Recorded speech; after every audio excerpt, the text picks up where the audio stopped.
Most werewolf stories begin with fated mates recognizing each other under a full moon, their wolves howling in perfect harmony as destiny clicks into place. But Juliet Hale's story began with a business proposition delivered in a marble conference room, surrounded by lawyers and witnesses, where the most powerful alpha in the Western Territories offered her everything she'd ever wanted except his heart. Not a fairy tale blessing, but a calculated arrangement. For $300,000 and 1 year of her life, she would pretend to be his chosen mate. This is the story of what she sacrificed for her family, and what she discovered she could never pretend about. The contradiction lived in every fiber of her being. She was about to become a queen without a kingdom, a mate without a bond, a wife to a man who would never truly see her. Alpha King Kieran Blackthorne needed a fake Luna to secure his throne against council challenges. Juliet needed money to save her brother's life. The transaction was simple, clinical, devoid of the magic that should accompany a mating bond. Sign here, initial there, smile for the cameras, play the part for 12 months, then disappear back into obscurity with enough money to pay for Finn's experimental treatment, and maybe, just maybe, a future where her little brother could actually have one. She'd known about Kieran Blackthorne for years. Everyone in the werewolf territories knew about him. The ruthless Alpha King who'd unified 3 warring packs before his 25th birthday. The warrior who'd killed his own father to stop a tyrant's reign.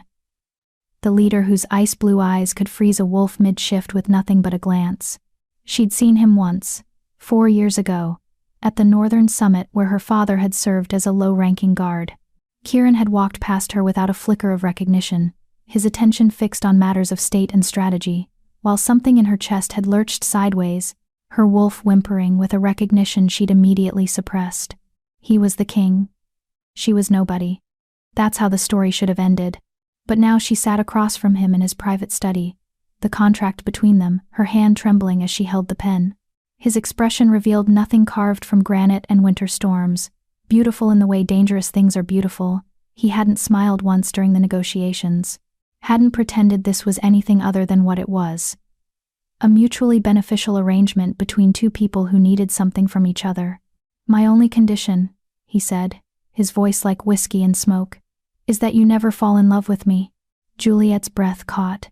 Of all the clauses in the 60-page contract, the public appearances, the shared quarters, the physical affection required to sell the charade, this one wasn't written in legal language. This was personal. A warning. A boundary drawn in blood. "Never?" she whispered, hating how small her voice sounded. "Never." His ice-blue eyes met hers, and for a moment, she saw something flicker there. Pain, maybe. Or the ghost of it. "I cannot give you what you'd need. I won't. This is a performance, Miss Hale. 1 year of pretending. If you develop feelings, the arrangement ends immediately, and the money stops. Do you understand?" She understood. She understood that the most powerful alpha in the Western Territories was so broken inside that he'd rather pay someone to fake a bond than risk a real one. She understood that whatever had happened to him, and rumors swirled like autumn leaves about a dead mate. A betrayal. A heart carved out and buried with someone whose name was never spoken had turned him into this. A man who could negotiate a marriage like a corporate merger. She also understood that $300,000 would save Finn's life, and she would walk through fire for her baby brother. She would pretend to love a man who explicitly forbade her from actually loving him. She would smile and play Luna and warm his bed and wear his mark, a fake mark, created by magic rather than a true claiming bite, and when the year ended, she would walk away. How hard could it be? She'd spent 24 years being invisible. She could spend 1 more being seen by everyone except the one person whose gaze she'd craved since that day 4 years ago when he'd walked past her like she didn't exist. "I understand, Your Majesty," Juliet said, straightening her spine. 1 year, no feelings, just pretend. Something flickered across his face, approval or regret, she couldn't tell. "Then we have an accord." She signed the contract, he signed below her, witnesses notarized, lawyers collected papers. And just like that, Juliet Hale became someone else. Luna-elect of the Blackthorne Pack, future queen of the Western Territories, and the greatest actress in werewolf history, because the truth she could never tell him, the secret that made his one condition an impossible cruelty, was this. She'd been a little bit in love with Kieran Blackthorne since the moment she'd first seen him 4 years ago.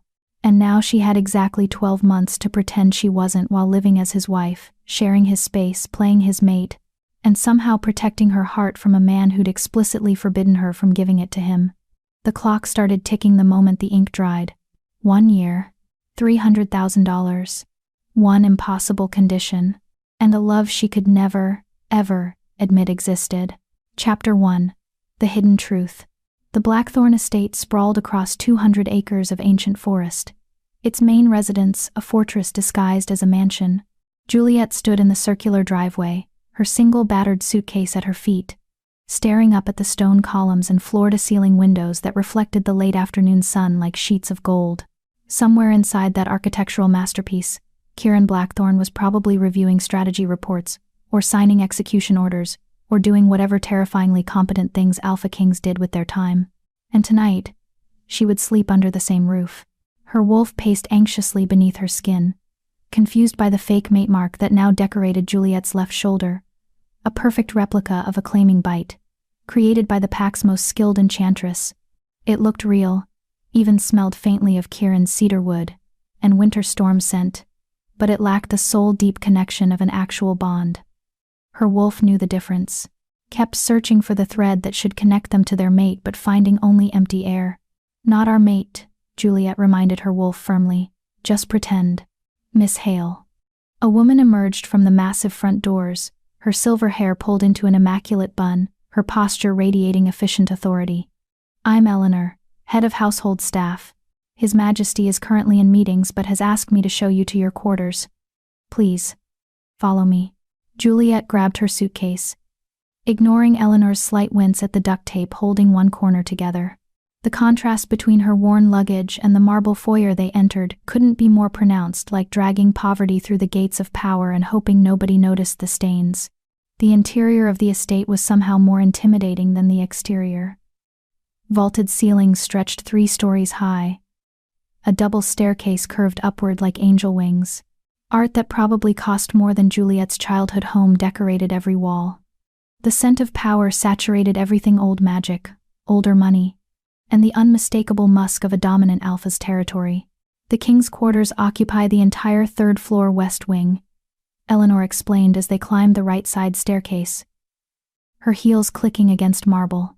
"You'll have access to his private study, bedroom, sitting room, and the terrace. The bedroom has an en-suite bathroom with a soaking tub, separate shower, and—" "Wait." Juliet stopped mid-step. "His bedroom?" Eleanor's expression remained professionally neutral, but something flickered in her eyes: pity, maybe, or understanding. "You're his intended mate, Miss Hale.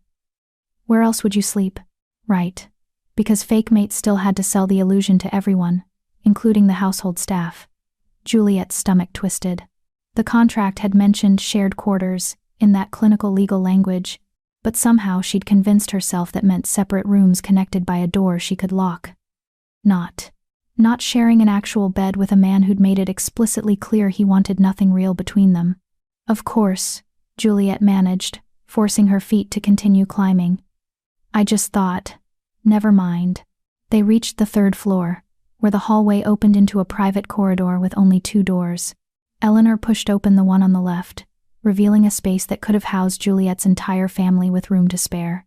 The sitting room alone was larger than the apartment she'd grown up in: leather furniture arranged around a stone fireplace, bookshelves filled with what looked like first editions, windows offering a view of endless forest. "Bedrooms through there." Eleanor indicated a doorway to the right. "His Majesty typically retires around midnight and rises at 5. He takes his coffee black, no sugar. Breakfast is served in the private dining room at 6, though he often works through meals. You're welcome to eat with the staff if you prefer, but—" She trailed off delicately. "But it wouldn't look right for the future Luna to eat in the kitchens," Juliet finished. "Precisely." Eleanor's expression softened slightly. "This must be overwhelming. If you need anything at all, please don't hesitate to ask. We're here to help you succeed in your new role." Your new role. As if being queen was a part in a play, which Juliet supposed it was, at least for her. After Eleanor left, Juliet stood alone in the sitting room, her suitcase still clutched in one white-knuckled hand. Through the doorway, She could see a massive 4-poster bed dressed in dark blue linens. The kind of bed made for an alpha's size and strength. Her throat went dry. She forced herself to move, to unpack her meager belongings into a walk-in closet that mocked her 3 pairs of jeans and handful of threadbare sweaters. Someone had already filled half the closet with new clothes designer labels. Luna-appropriate dresses. Shoes that probably cost more than she'd made in the last 6 months combined. Tags still attached. Sizes, perfect. As if Kieran, or more likely, Eleanor, had assessed her measurements and ordered an entire wardrobe without bothering to ask what she actually liked. Because it didn't matter what she liked. She was a prop in his performance. Juliet was hanging up her last shirt when her phone buzzed. Finn's name lit the screen, and her heart lurched sideways with the guilty relief of remembering why she was here.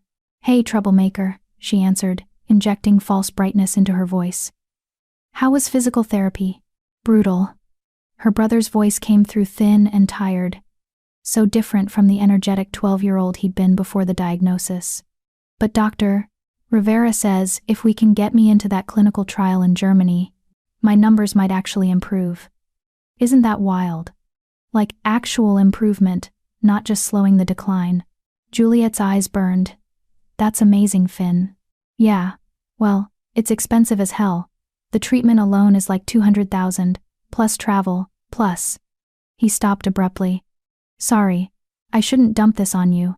I know you're already doing everything you can with the extra shifts at the diner." She looked around the luxury suite, at the bed she'd share with a king, at the fake mark on her shoulder that would let her brother live. "Don't worry about the money. I've got it handled."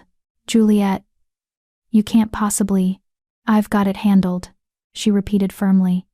"You just focus on getting stronger, okay? I'll take care of everything else." They talked for a few more minutes about nothing important, his favorite nurse, a funny thing that happened with his roommate, whether the hospital food could legally be classified as actual food. Normal sibling conversation that felt like a lifeline back to who she really was, before she'd signed a contract selling a year of her life to a man who didn't want her. After she hung up, Juliet sat on the edge of that massive bed and let herself feel it. The weight of what she'd agreed to, the impossibility of the condition Kieran had set, the fear that she'd already broken the cardinal rule by caring about him long before she'd ever met him properly. Never fall in love with me. Too late, she thought. 4 years too late. A door opened somewhere in the suite. Footsteps approached, confident, measured, unmistakably masculine. Juliet shot to her feet just as Kieran Blackthorne appeared in the bedroom doorway, still wearing the charcoal suit from their meeting, though he'd loosened his tie and rolled up his sleeves. The casual gesture somehow made him more dangerous, not less, exposing forearms corded with muscle and marked with scars that told stories of violence survived. His ice blue eyes swept over her, taking in her position on his bed, her phone still clutched in one hand. Something flickered in his expression too fast to read, gone before she could interpret it. "You're settled," he observed. "Not a question." "Yes, Your Majesty." "Kieran." He moved further into the room, and Juliet's wolf immediately responded to the proximity of such raw dominance, wanting to submit, to expose her throat, to do any of the 1,000 instinctive things wolves did around their alphas. "When we're alone, you call me Kieran. In public, my love, or darling, or whatever endearment feels natural. We need to sell this, Juliet. The council is already suspicious about the timing of our courtship." "Right." Because they'd announced their engagement exactly 2 weeks after meeting, which would seem rushed even by werewolf standards where mates often bonded quickly. The official story was love at first sight, a recognition so powerful they couldn't wait. The truth was a signed contract and 300,000 reasons to lie convincingly. "I understand," Juliet said. "Kieran." His name felt strange on her tongue, too intimate, too presumptuous. Like calling the sun by its first name. He studied her for a long moment, and Juliet fought the urge to fidget under that penetrating stare. Finally, he moved to the dresser and began emptying his pockets, wallet, keys, phone, a wicked-looking blade that he handled with practiced ease. "We have dinner with the council tomorrow night," he said, not looking at her. "First public appearance as an engaged couple. Eleanor will help you prepare. There's protocol to learn, names to memorize, dynamics to understand. The Western Council doesn't accept outsiders easily, especially not ones elevated to Luna without the traditional trials. What kind of trials? Juliet asked, though she wasn't sure she wanted to know. Combat, usually. Strategy tests, demonstrations of dominance, and pack management skills. He finally turned to face her, and something almost like amusement ghosted across his features. We're skipping all that because I'm the Alpha King and I can do whatever the hell I want. They'll resent you for it. Wonderful, Juliet muttered. So they'll hate me on sight. They'll try to break you. Kieran's voice went cold. They'll test you, insult you, look for any weakness they can exploit, and if they sense that this bond isn't real. He didn't finish the sentence. Didn't need to. Then what? Juliet heard herself ask. What happens if they figure out we're faking? Kieran's jaw tightened. The council can challenge my right to rule if they believe I've been compromised. There are factions who'd love an excuse to remove me from power. Elder wolves who think I'm too young, too ruthless, too willing to change traditions they consider sacred. He paused, and when he continued, his voice carried an edge that made her wolf whimper. If they discover this arrangement, they'll tear you apart to get to me. Politically, socially, and if necessary, physically. Ice slid down Juliet's spine. You didn't mention that in the contract. Would it have changed your answer? She thought of Finn in that hospital bed, his body slowly shutting down, his brilliant mind trapped in a failing vessel. Thought of the impossible cost of the German trial, and the desperate hope in his voice when he'd talked about actual improvement. No, she admitted quietly. It wouldn't have. Something shifted in Kieran's expression, a crack in the ice, quickly frozen over again. He nodded once, sharp and final. Good. Then we understand each other. For the next year, you are mine in every way that matters publicly. You'll wear my mark, carry my scent, stand at my right hand as Luna. You'll smile when I touch you, lean into me when we're watched, and make every wolf in this territory believe that I'm so obsessed with you I can barely think straight. His words should have sounded clinical, like instructions for a role. Instead, they landed like promises, dangerous ones that made heat pool low in her stomach despite knowing better. And privately? Juliet asked, proud that her voice stayed steady. Privately, we maintain appropriate distance. Separate sides of the bed, separate lives within these walls. I won't touch you beyond what's necessary for the performance. He held her gaze, ice blue eyes as hard as winter.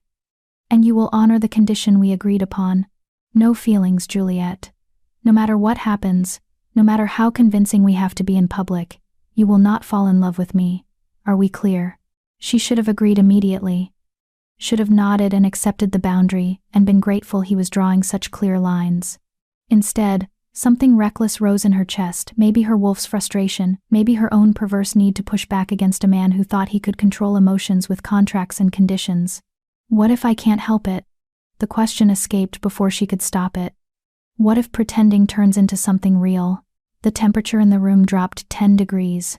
Kieran closed the distance between them in 2 strides, suddenly towering over her, his alpha dominance rolling off him in waves that made every instinct scream at her to submit.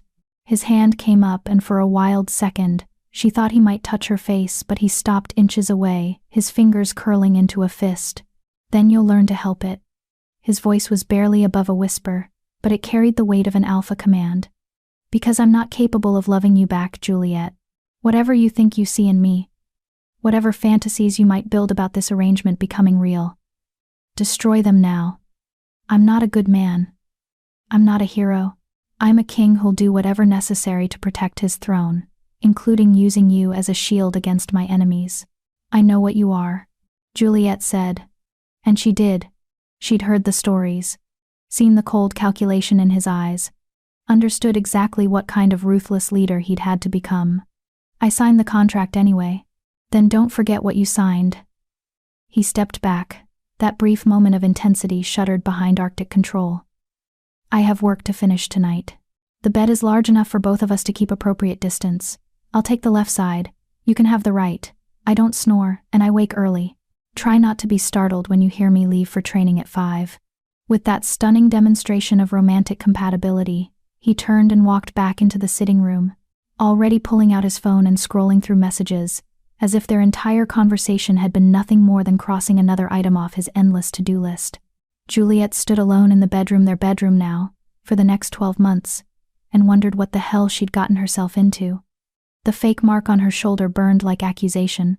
Through the open doorway, she could see Kieran settling into one of the leather chairs, his face illuminated by laptop light, already absorbed in whatever crisis demanded his attention. He looked untouchable. Unreachable. Exactly like the man who'd walked past her 4 years ago without seeing her at all. Except now she'd sold him a year of her life with one impossible condition attached. Don't fall in love with a man who'd forbidden her from loving him, who'd made it clear he'd never love her back, who'd warned her in the coldest possible terms that this was business and nothing more. Juliet looked at the massive bed they'd share while maintaining appropriate distance. Thought about the council dinner tomorrow where she'd have to convince a room full of hostile wolves that she belonged at. Kieran sighed, remembered Finn's voice talking about clinical trials and actual improvement and hope. She could do this. She'd survived worse. She was strong enough to pretend for 12 months. To play Luna to Kieran's king. To share his bed without sharing his heart. And if sometimes, in the darkest hours before dawn, her wolf whimpered with longing for a bond that would never be real, well, that was her secret to keep.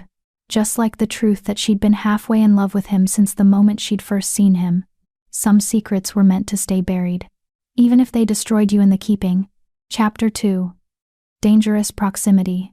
Juliet woke to darkness and the sound of controlled breathing.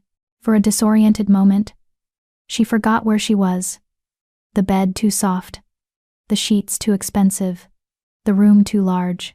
Then awareness crashed back. Blackthorn Estate. Fake engagement. Alpha King sleeping 3 feet away on the other side of a bed big enough to park a car in. She held perfectly still, her own breathing shallow, hyper-aware of Kieran's presence in a way that made her wolf sit up and take notice. Even in sleep, he radiated power. She could feel it like heat, like gravity, pulling at something deep in her chest.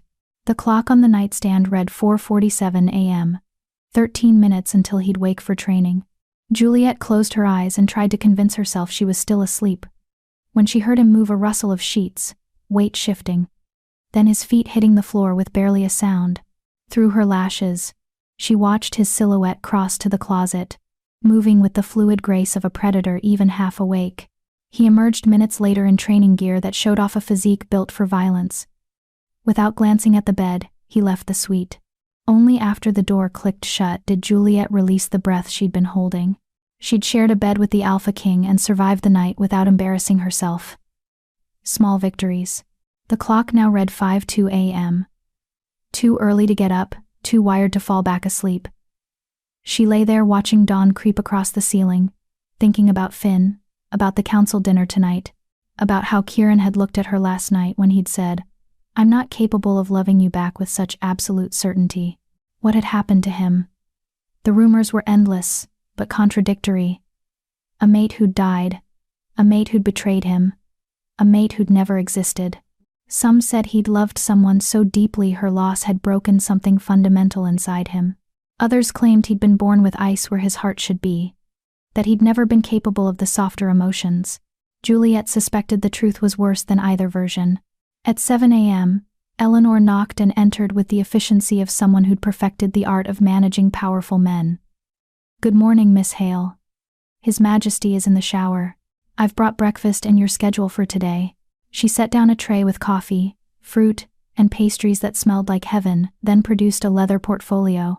"You have 3 hours with our protocol instructor starting at 9, followed by lunch with the ladies' auxiliary at noon. They're eager to meet the future Luna.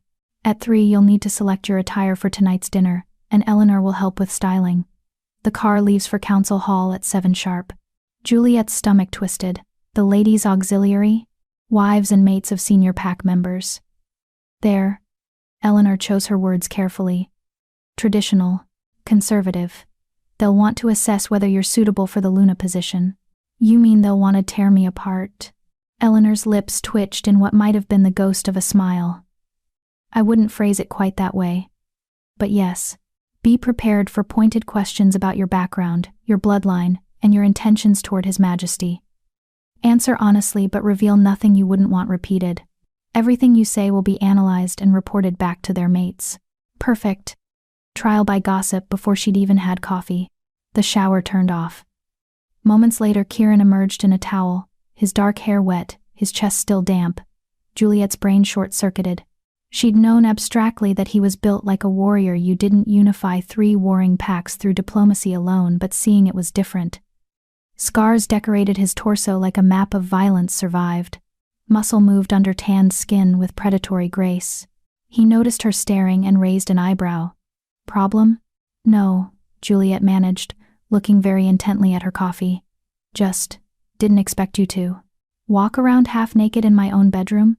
He moved to the closet, completely unself-conscious. We're supposed to be mates, Juliet. Mates see each other naked. You'll need to get comfortable with it, or people will notice your discomfort. He was right, damn him. Real mates wouldn't flinch at casual nudity. Real mates would probably find excuses to touch, to admire, to stop. That thinking. Kieran emerged fully dressed in a suit that probably cost more than her father's monthly salary, looking every inch the alpha king who could command armies with a gesture. He poured himself coffee, black as promised, and drank it standing by the window. How did you sleep? He asked, without looking at her. Fine. A lie. She'd been painfully aware of him all night. His breathing, his warmth, the 3 feet of space between them that felt simultaneously too much and not enough. Good. You'll need your energy for today. He finally turned, ice blue eyes assessing. The ladies' auxiliary will be your first real test. They'll try to intimidate you, make you feel inferior, push you to react emotionally. Don't give them the satisfaction. Stay calm, stay pleasant, and remember you're going to be their Luna, whether they like it or not. Any other advice? Juliet asked, unable to keep the edge from her voice. Yes. He set down his coffee cup. Come here. She froze. What? I said, come here. Not quite an alpha command, but close enough to make her wolf respond instinctively. Juliet stood and crossed to him, stopping just outside his personal space. Kieran studied her for a long moment, then reached out and adjusted the collar of her sleep shirt, a threadbare thing she'd owned since college. His fingers brushed her collarbone, and electricity arced through her body at the contact. You can't wear things like this anymore, he said quietly. Everything you own, everything you wear, everything you do, reflects on me now. Eleanor's having a proper wardrobe delivered today. Use it. Anger flared hot in her chest. There's nothing wrong with my clothes. There's everything wrong with them. His voice stayed level, factual. You're not Juliet Hale, struggling waitress, anymore. You're Juliet Hale, future Luna Queen of the Western Territories. Those are 2 different people, and you need to become the second one convincingly. That means new clothes, new bearing, new everything. You want me to pretend I'm someone else. I want you to become someone else. His hand dropped away. The girl who wore that shirt doesn't belong here. The woman who stands at my side does. Figure out the difference, or the ladies' auxiliary will eat you alive. He walked out before she could respond, leaving her standing there with fury and hurt warring in her chest. Her phone buzzed Finn, sending a string of terrible jokes to start her morning. The reminder of why she was here cooled her anger to something manageable. Kieran was right. She hated that he was right, but he was. She'd signed up for a performance, time to commit to the role. The protocol instructor, a stern woman named Madame Rousseau, spent 3 hours drilling Juliet on everything from proper fork placement to the complex hierarchy of the Western Council. 17 members, each representing a different pack or faction. Names, territories, allegiances, and most importantly enemies. Alpha Thaddeus Grayson, Madame Rousseau said, pointing to a photograph of a silver-haired man with hard eyes. Head of the Northern faction. He challenged King Kieran's right to rule 3 years ago and lost. Publicly humiliated. His son Derek is now beta to the king as part of the peace terms, but Thaddeus himself has never forgiven the defeat. He'll be looking for any weakness to exploit. Why would Kieran keep his enemy's son so close? Juliet asked. Keep your enemies closer, as they say. Also, Derek has proven unexpectedly loyal. Some sons don't share their father's grudges. Madame Rousseau moved to the next photo. Alpha Vivian Ashford, Southern faction leader. Beautiful, cunning, and utterly ruthless. There are rumors she was briefly involved with the king years ago. Before, she stopped abruptly. Before what? Juliet pressed. before he stopped being involved with anyone. Madame Rousseau's expression closed. Ancient history. What matters now is that Vivian will see you as competition, even though you're already engaged. She's the type to test boundaries, to flirt with the king right in front of you to see if you'll react. Don't. Juliet studied the photograph. Vivian Ashford was stunning, sharp cheekbones, amber eyes, the kind of predatory beauty that made other women feel inferior just by existing. Of course Kieran had been involved with her. Of course. Why did that knowledge feel like claws in her chest? The lunch with the ladies' auxiliary was exactly as awful as promised. 12 women arranged around an elegant table, all of them older than Juliet, all of them wearing expensive jewelry and expressions of polite hostility. "So tell us, dear," purred a woman introduced as Constance Grayson, wife of Thaddeus. Juliet noted, "How exactly did you meet our king?" "The engagement was so sudden." Juliet smiled and recited the prepared story. "We met at a charity gala 3 months ago. He spilled champagne on my dress, insisted on buying me a replacement, and we ended up talking all night. Sometimes you just know, don't you?" "How romantic," Constance said in a tone that meant the opposite. "And your family hails of the eastern woods, I believe?" "Such a modest pack." Translation: Nobodies. "My father served honorably as a territorial guard," Juliet replied evenly. "My mother was a healer. They taught me that strength comes from character, not bloodline." A few women exchanged glances. One of them, younger than the rest with kind eyes, leaned forward. "I think that's lovely. Not everyone can trace their ancestry back centuries. What matters is who you are now." "Thank you, Lady Rebecca," Juliet said, grateful for the support even as she noticed Constance's expression sour. The questions continued, growing more pointed. Where had she gone to school? What pack traditions had she been raised with?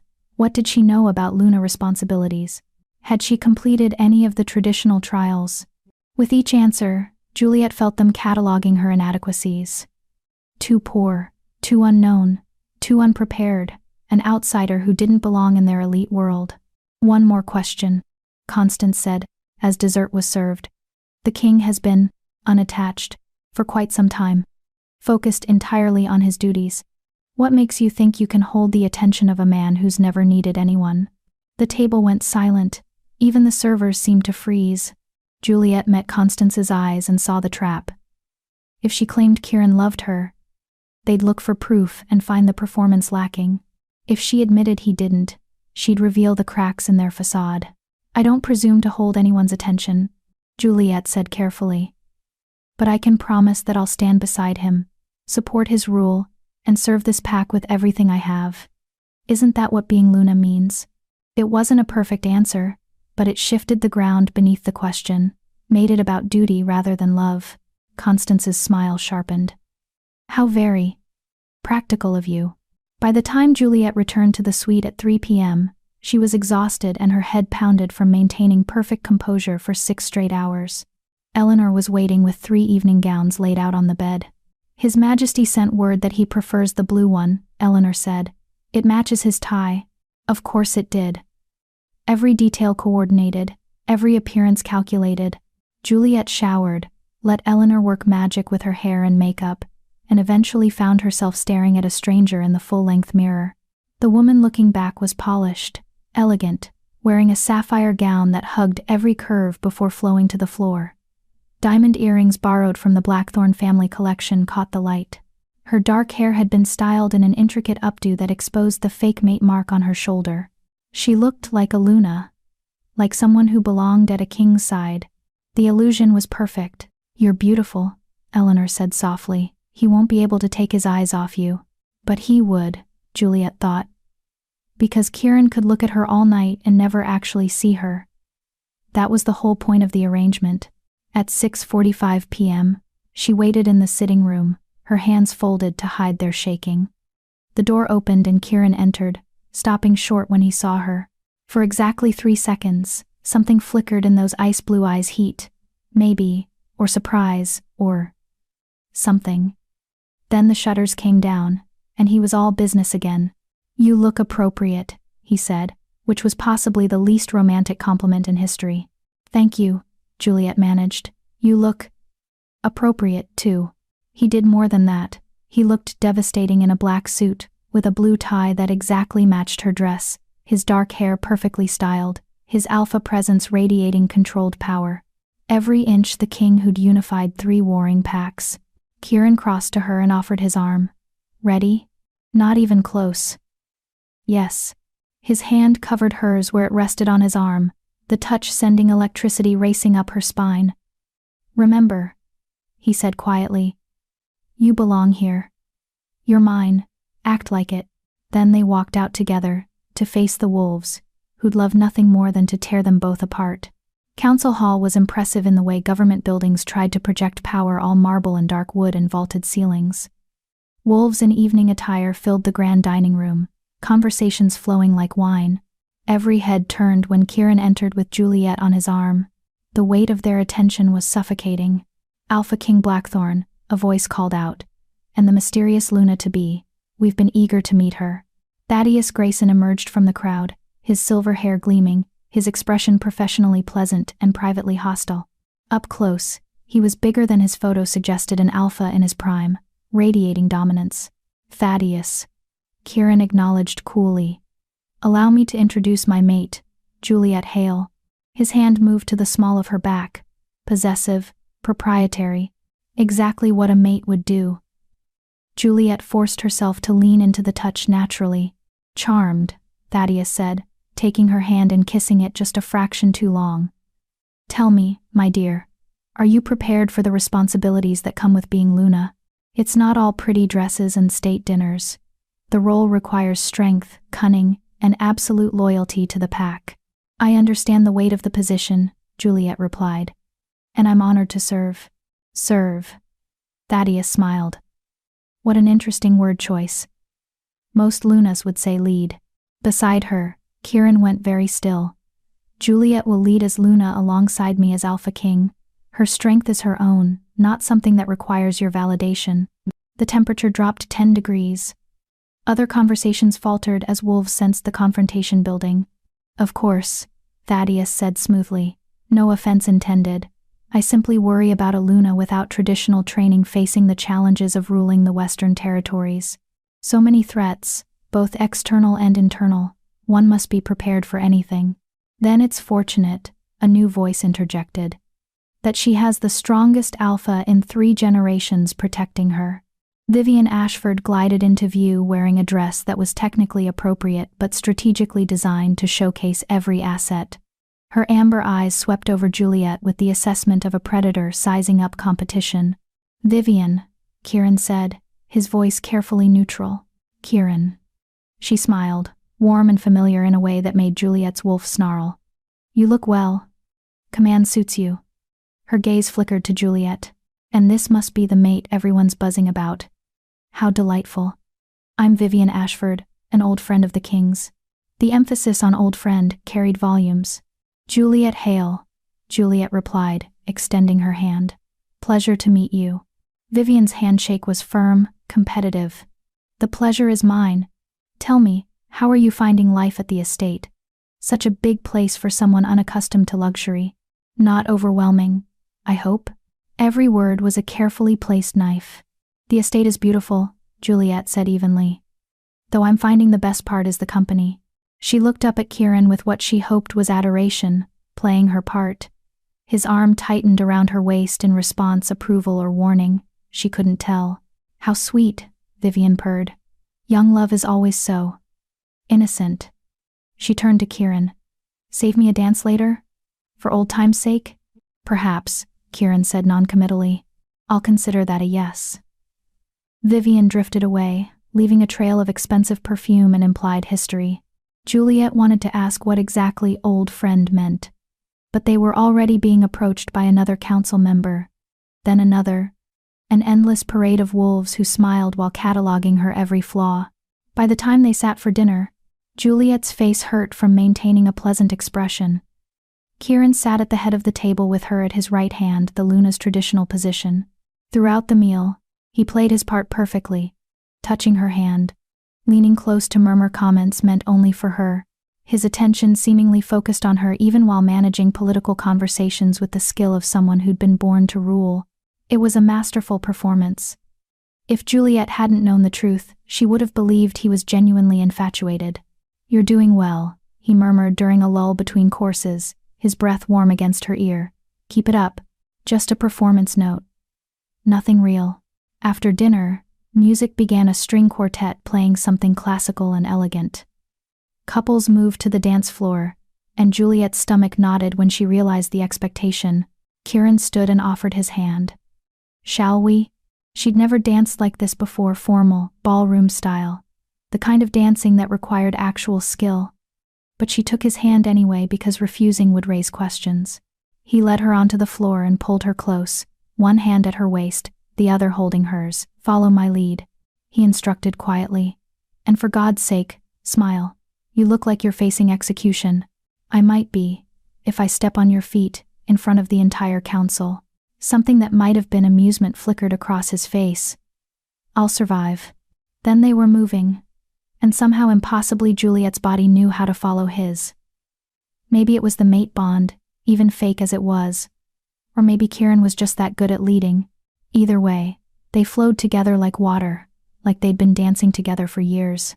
Around them, other couples watched, judging, assessing, looking for cracks in the facade.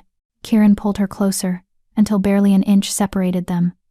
"They're waiting for proof," he said against her hair. "Proof that we're really mated." "What kind of proof?" "This kind." He kissed her. Not a chaste peck, but a real kiss, deep, claiming, possessive. His hand fisted in her hair, his body pressed against hers. Every wolf in the room would scent his claim on her, see his desire, and believe. Juliet's mind went blank. Her wolf surged forward, desperate and wanting. For one perfect, terrible moment, she forgot it was pretend. Forgot about contracts and conditions and careful distance. Forgot everything except the way Kieran tasted like winter and want. The way his hand curved around her waist like she belonged there. The way her entire body lit up at his touch. Then he pulled back, and she saw it in his eyes. Calculation. Assessment. Checking if the performance had been convincing. It had been. The whole room had gone silent, staring. "Perfect," Kieran murmured. "Just for her. Now they'll believe." Right, of course, the kiss meant nothing. Just another calculated move from a king who'd warned her he was incapable of love. They finished the dance in silence. After, Juliet smiled and made small talk and played her role flawlessly, even though she felt like she was shattering inside. Because that kiss had felt real, had felt like coming home. But it wasn't. It couldn't be. And she had 11 more months of this slow torture ahead. Chapter 3. They didn't speak on the drive back to the estate. Kieran stared out his window at the passing darkness while Juliet pressed herself against the opposite door, maintaining as much distance as the back seat of a town car allowed. The kiss replayed in her mind on an endless loop, the heat of it, the claiming possessiveness, the way her entire body had responded like it was made to fit against his, and the cold calculation in his eyes when he'd pulled away. Perfect. Now they'll believe. The car pulled into the circular driveway. Kieran was out before it fully stopped, his long strides carrying him toward the entrance without waiting for her. Juliet followed more slowly, her feet aching in the borrowed heels, her head pounding from hours of performing. Inside the suite, Kieran went straight to the sitting room and poured himself 2 fingers of whiskey. He drank it standing, still wearing his suit jacket, tension radiating from every line of his body. "You did well tonight," he said without looking at her. "Better than I expected." Juliet kicked off the heels, relishing the relief. "High praise. I mean it." He turned finally, ice blue eyes unreadable. "The council was skeptical, but you held your ground. Constance Grayson tried to rattle you and failed. Vivian tested you and you passed. Even Thaddeus seemed, if not convinced, at least uncertain enough to hold his tongue. What did Vivian mean by old friend? The question escaped before Juliet could stop it. Kieran's expression shuddered completely. Ancient history. Irrelevant. Is it? Because she looked at you like what? His voice went cold. Like she had claimed to me? She doesn't. No one does. That's the entire point of this arrangement, Juliet. I belong to no one. And you'd do well to remember that before you start acting like a jealous mate. The words hit like a slap. I'm not jealous.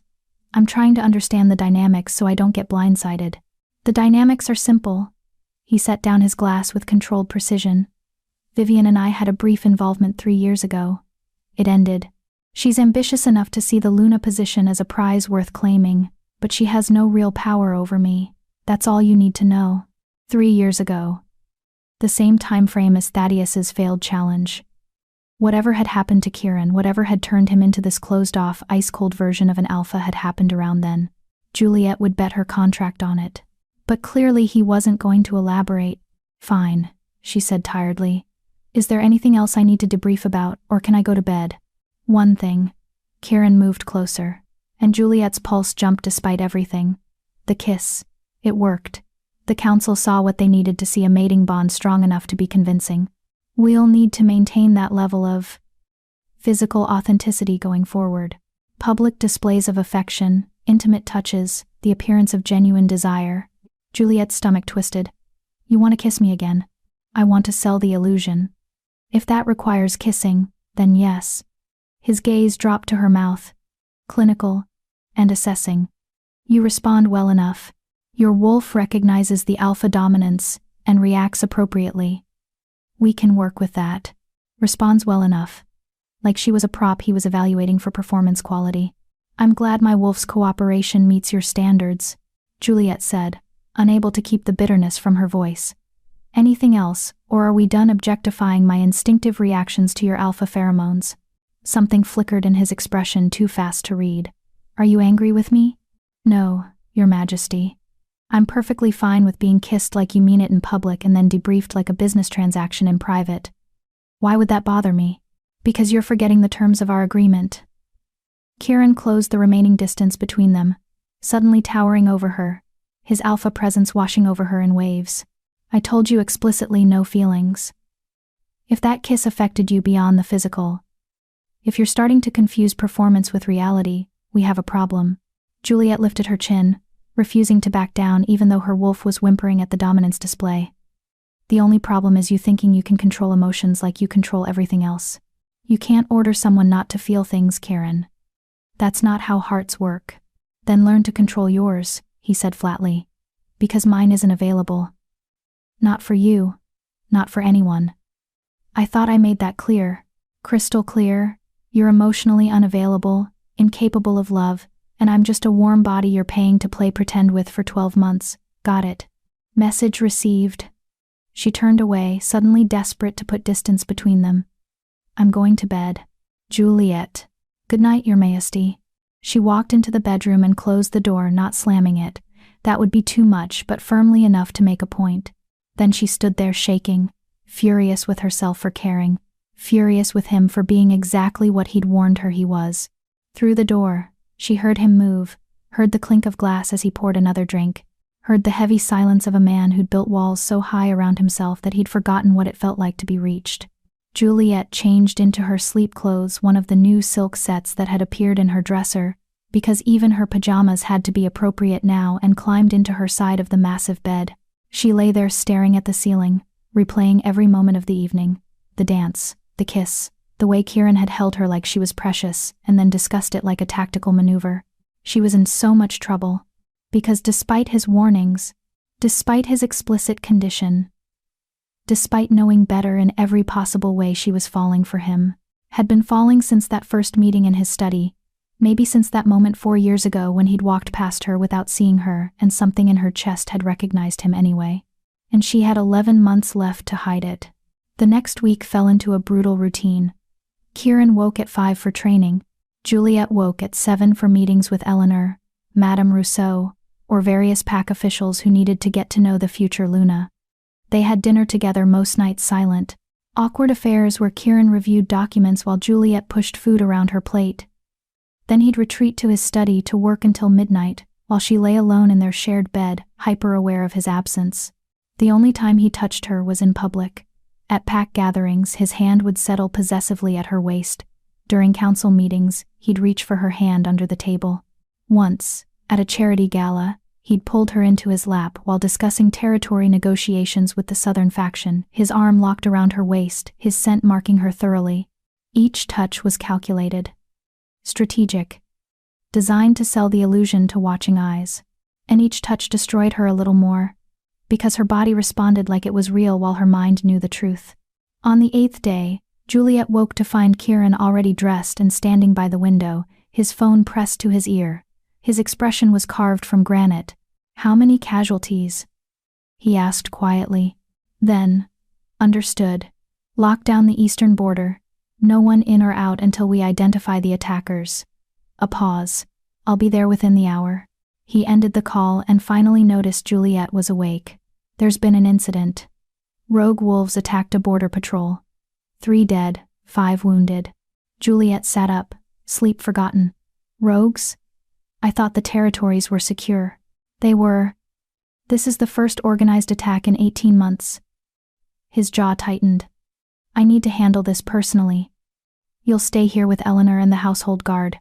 Don't leave the estate grounds for any reason." "How long will you be gone?" "As long as it takes." He grabbed his jacket, already moving toward the door. Then he paused, looking back at her. For a moment, something almost like concern flickered across his face. "Stay safe, Juliet.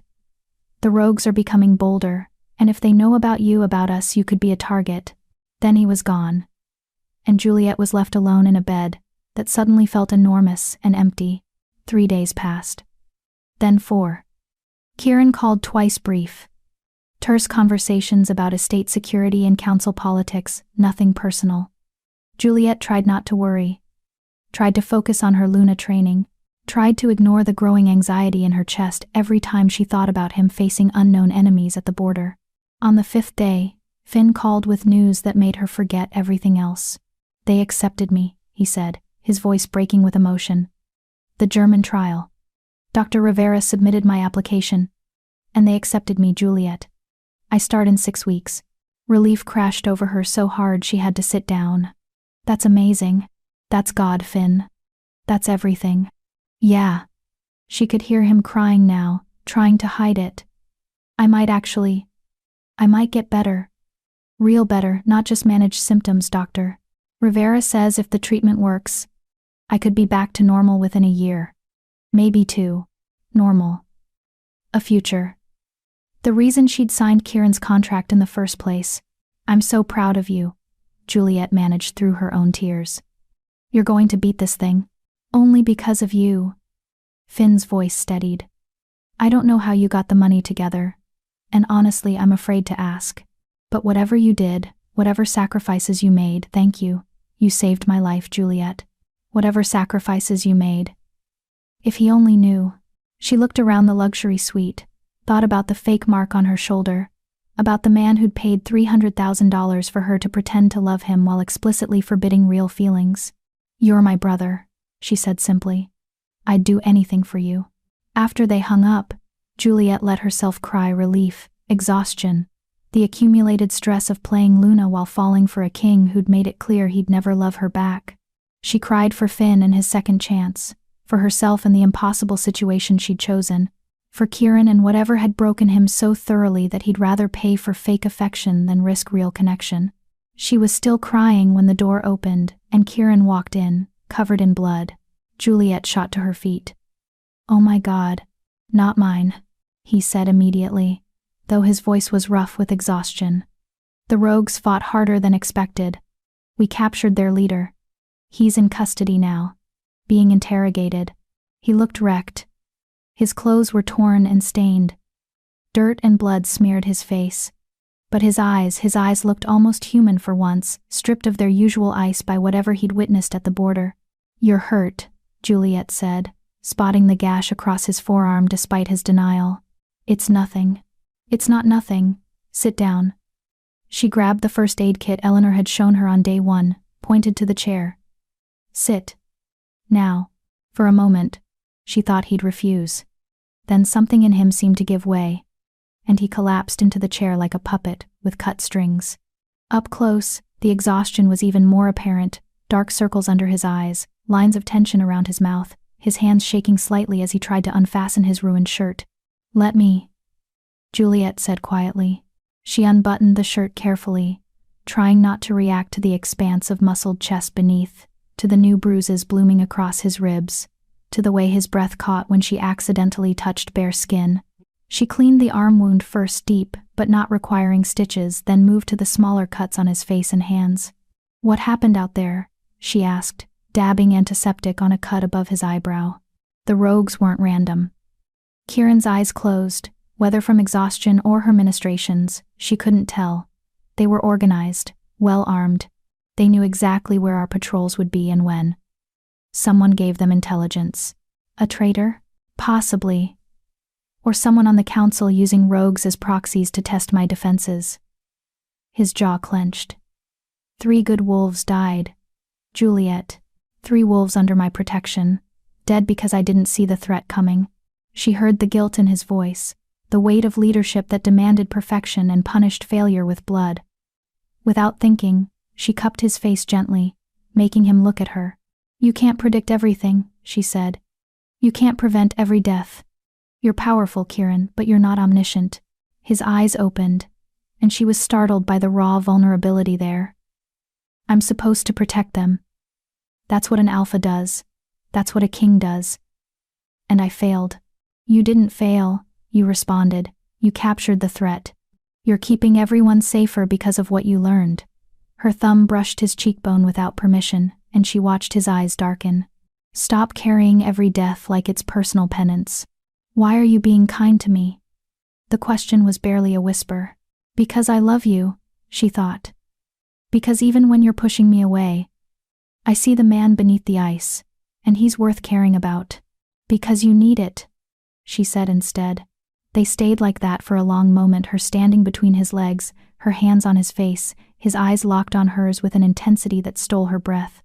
The air between them crackled with something dangerous, something that had nothing to do with contracts or performances. Then Kieran's hand came up to cover hers, his fingers curling around her wrist. "Juliet." The way he said her name, rough, wanting, almost broken, made her wolf howl with need. "You should shower," she managed, though her voice came out breathless. "You're exhausted." "I should," he agreed. But he didn't move, didn't let go of her wrist, just kept staring at her like she was a puzzle he couldn't solve. Finally, with visible effort, he released her and stood. "Thank you, for..." He gestured vaguely at the first aid supplies. "For this. Any time." He nodded once and disappeared into the bathroom. Juliet heard the shower turn on and collapsed into the chair he'd vacated, her heart racing, her hands shaking. That moment, whatever that had been, had felt real. The vulnerability in his eyes, the way he'd held her wrist like letting go physically hurt, the naked want in his voice when he'd said her name. Real or just exhaustion dropping his walls. She was still trying to figure it out when Kieran emerged from the bathroom in sleep pants, his hair damp, his chest bare. He looked marginally more human, though the exhaustion remained. "Come to bed," Juliet said, surprising herself. "You need sleep."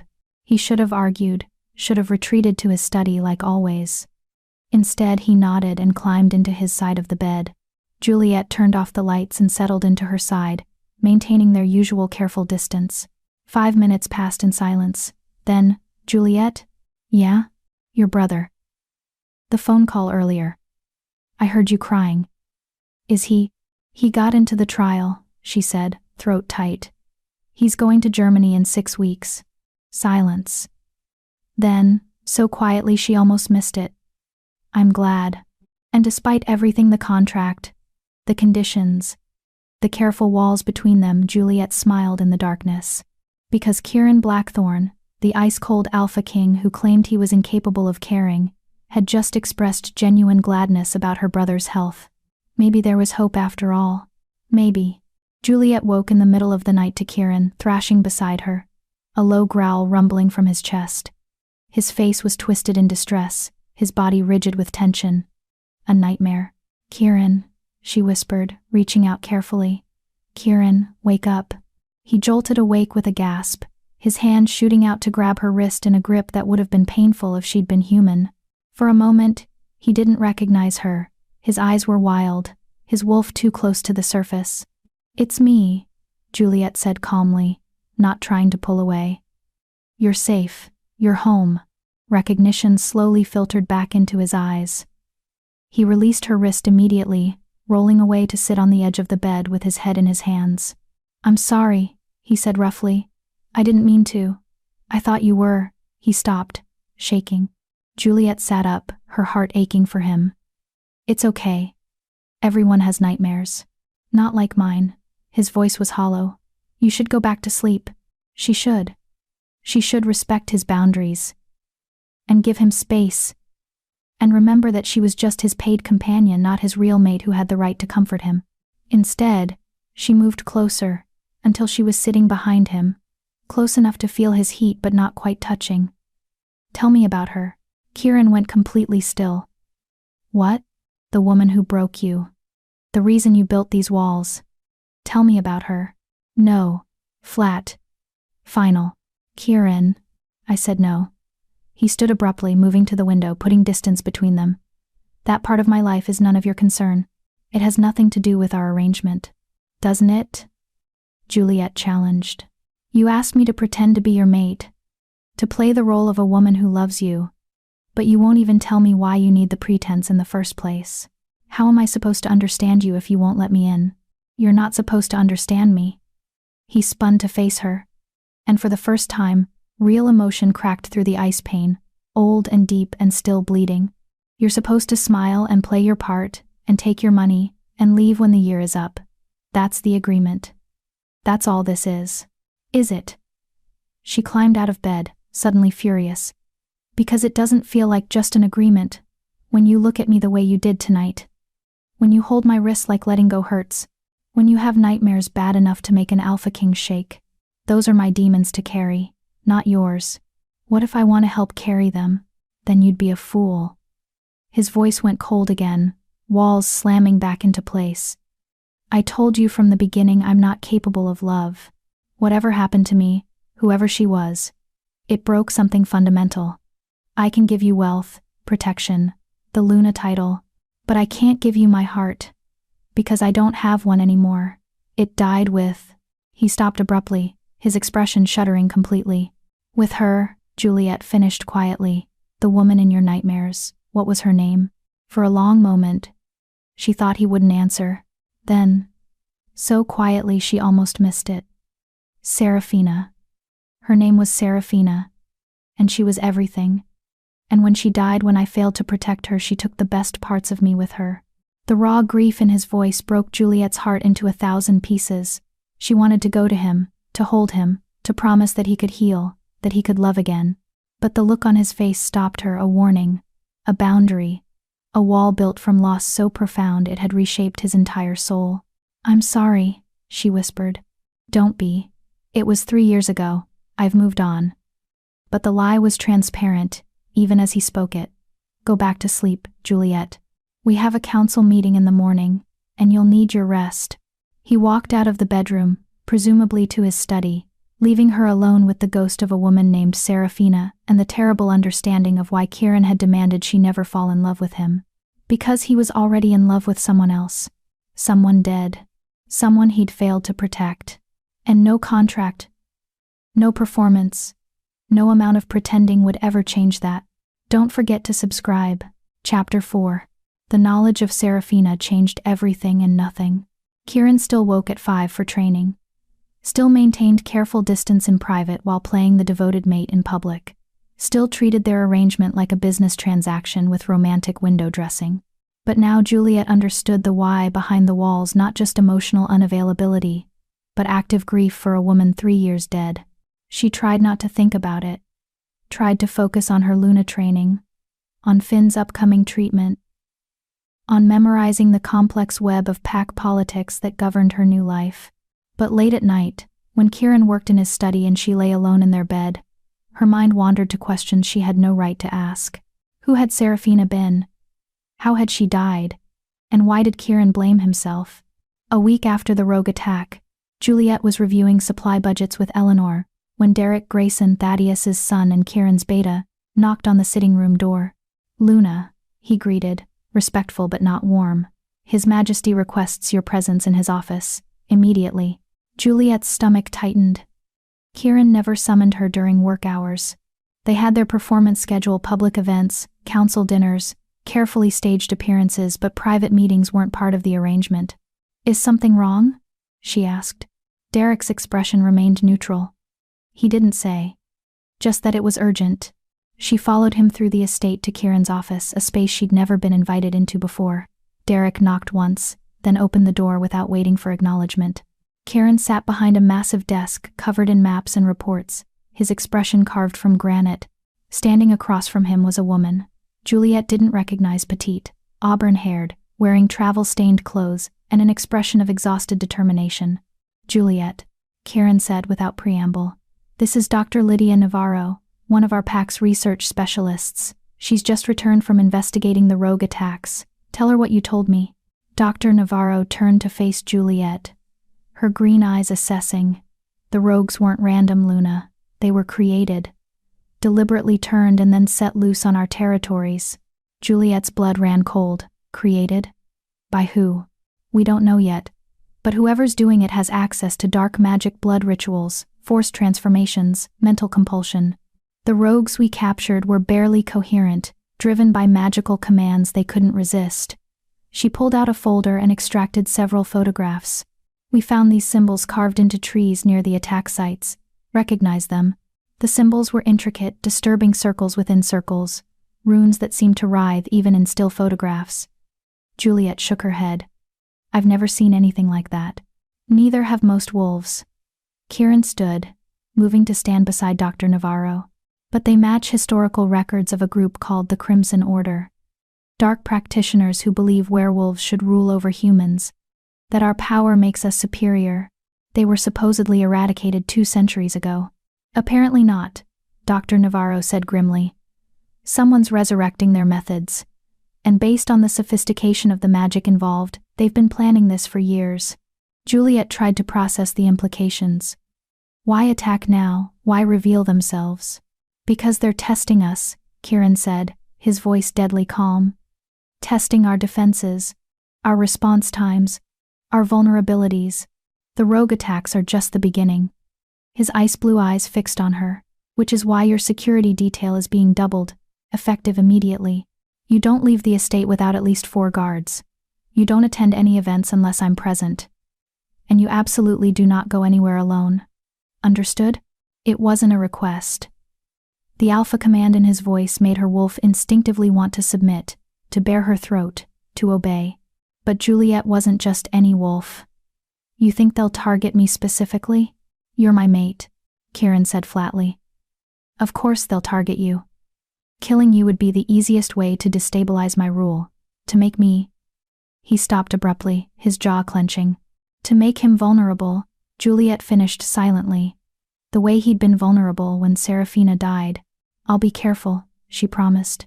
"You'll be more than careful. You'll be paranoid." He turned to Derek. "Assign your best people to her detail. I want backgrounds checked, loyalties verified, rotation schedules randomized so no one can predict patterns." "Already done, Your Majesty." After Dr. Navarro and Derek left, Juliet stayed behind, studying Kieran's face. He'd gone back to the maps, but she could see the tension in his shoulders, the white-knuckled grip on the edge of the desk. "This is about her, isn't it?" Juliet said quietly. "About Serafina. You're afraid of failing to protect someone again." His head snapped up, eyes blazing. Don't what? Don't acknowledge that you're terrified? Don't point out that you're assigning an army to guard me because you can't handle the thought of losing another—" "You're not another anything," he cut her off, voice sharp as a blade. "You're a contract, Juliet. A business arrangement I need to protect because your death would undermine my political position. That's all this is." The words were meant to hurt, to push her away, to re-establish boundaries. They succeeded spectacularly. "Right," Juliet said, voice flat. "Just business. My mistake." She turned to leave, but Kieran's voice stopped her at the door. "Juliet, wait." She looked back. He was still gripping the desk, knuckles white, his expression warring between anger and something that looked almost like regret. "Just be careful," he said finally. "Please." That please, rough and reluctant, did more damage than any number of cold dismissals. Because it proved he cared, at least a little, even if he'd rather die than admit it. "I will," Juliet promised, and left before she did something stupid, like tell him she'd be careful for his sake, not her own. The increased security became apparent immediately. 4 guards accompanied her to lunch with the ladies' auxiliary. 6 shadowed her during a tour of pack schools. Derek himself insisted on supervising when she went shopping for Finn's birthday present. "Is this really necessary?" Juliet asked, as they walked through a high-end bookstore, Derek's presence making other customers nervous. "I'm just buying my brother a book." "His Majesty's orders," Derek replied, scanning the store like enemies might materialize between the shelves. After what Dr. Navarro reported, "We're not taking chances." Juliet selected a medical text Finn had mentioned wanting, then added a fantasy novel for good measure. At the register, she pulled out the credit card Eleanor had given her linked to a Blackthorn account with a limit she was afraid to know. "That'll be $143, the clerk said. As Juliet reached for the card, Derek's hand shot out, gripping her wrist hard enough to hurt. "Don't move." "What?" "That's not our regular clerk." His voice was deadly calm, but his other hand had moved to the weapon at his hip. "Security, 3 o'clock. Juliet followed his gaze and saw 2 of her guards converging on a man near the exit, tall, nondescript, watching them with too much focus. The moment the guards moved, he bolted. They caught him in seconds, tackling him to the ground. Something clattered from his hand, a syringe filled with dark liquid. Derek was already on his radio. "Possible assassination attempt at Morrison's books. Suspect in custody. Get a medical team here now to analyze the substance." Juliet stared at the syringe, her mind refusing to process. Someone had just tried to what? Poison her? Drug her? In broad daylight, in a public bookstore, surrounded by guards? "Luna. We need to leave. Now." Derek's hand on her elbow was gentle but firm, guiding her toward the back exit, where more guards materialized. The drive back to the estate passed in a blur. Derek made hushed phone calls while Juliet sat frozen, the books she'd bought forgotten on the seat beside her. It felt surreal, like something from a movie, not her actual life. At the estate, Kieran was waiting at the entrance, his expression thunderous. The moment Juliet stepped out of the car, he was there, his hands on her shoulders, his eyes scanning her frantically. "Are you hurt?" he demanded. "No, I'm fine." Derek stopped him before he could inject you with God knows what. Kieran's hands tightened briefly before he released her, stepping back like her proximity burned. "Inside. Now." "Derek, with me." In his office, Derek delivered a terse report, while Kieran paced like a caged predator. The substance in the syringe was still being analyzed, but preliminary results suggested a compound designed to suppress wolf healing, to make injuries fatal that would normally be survivable. "They wanted her vulnerable," Derek said. "Inject the compound, then finish the job later when she couldn't heal." "Who was he?" Kieran asked, voice deadly soft. "Pack affiliation? Known associates?" "No pack markings, no identification. He's refusing to talk." Derek hesitated. "But Your Majesty, he had this." He pulled out an evidence bag containing a photograph of Juliet. Taken recently, based on the dress she was wearing, one she'd worn to a council dinner last week. Someone had drawn a red X across her face. Kieran took the bag with trembling hands, his expression going absolutely arctic. "Find out who hired him. I don't care what methods you have to use. Break him. Then bring me every single person involved in planning this." "Yes, Your Majesty." Derek left quickly, probably grateful to escape the killing rage radiating from his alpha. Alone with Kieran, Juliet finally let herself shake. The shock was wearing off, replaced by the terrifying realization of how close she'd come to being seriously hurt.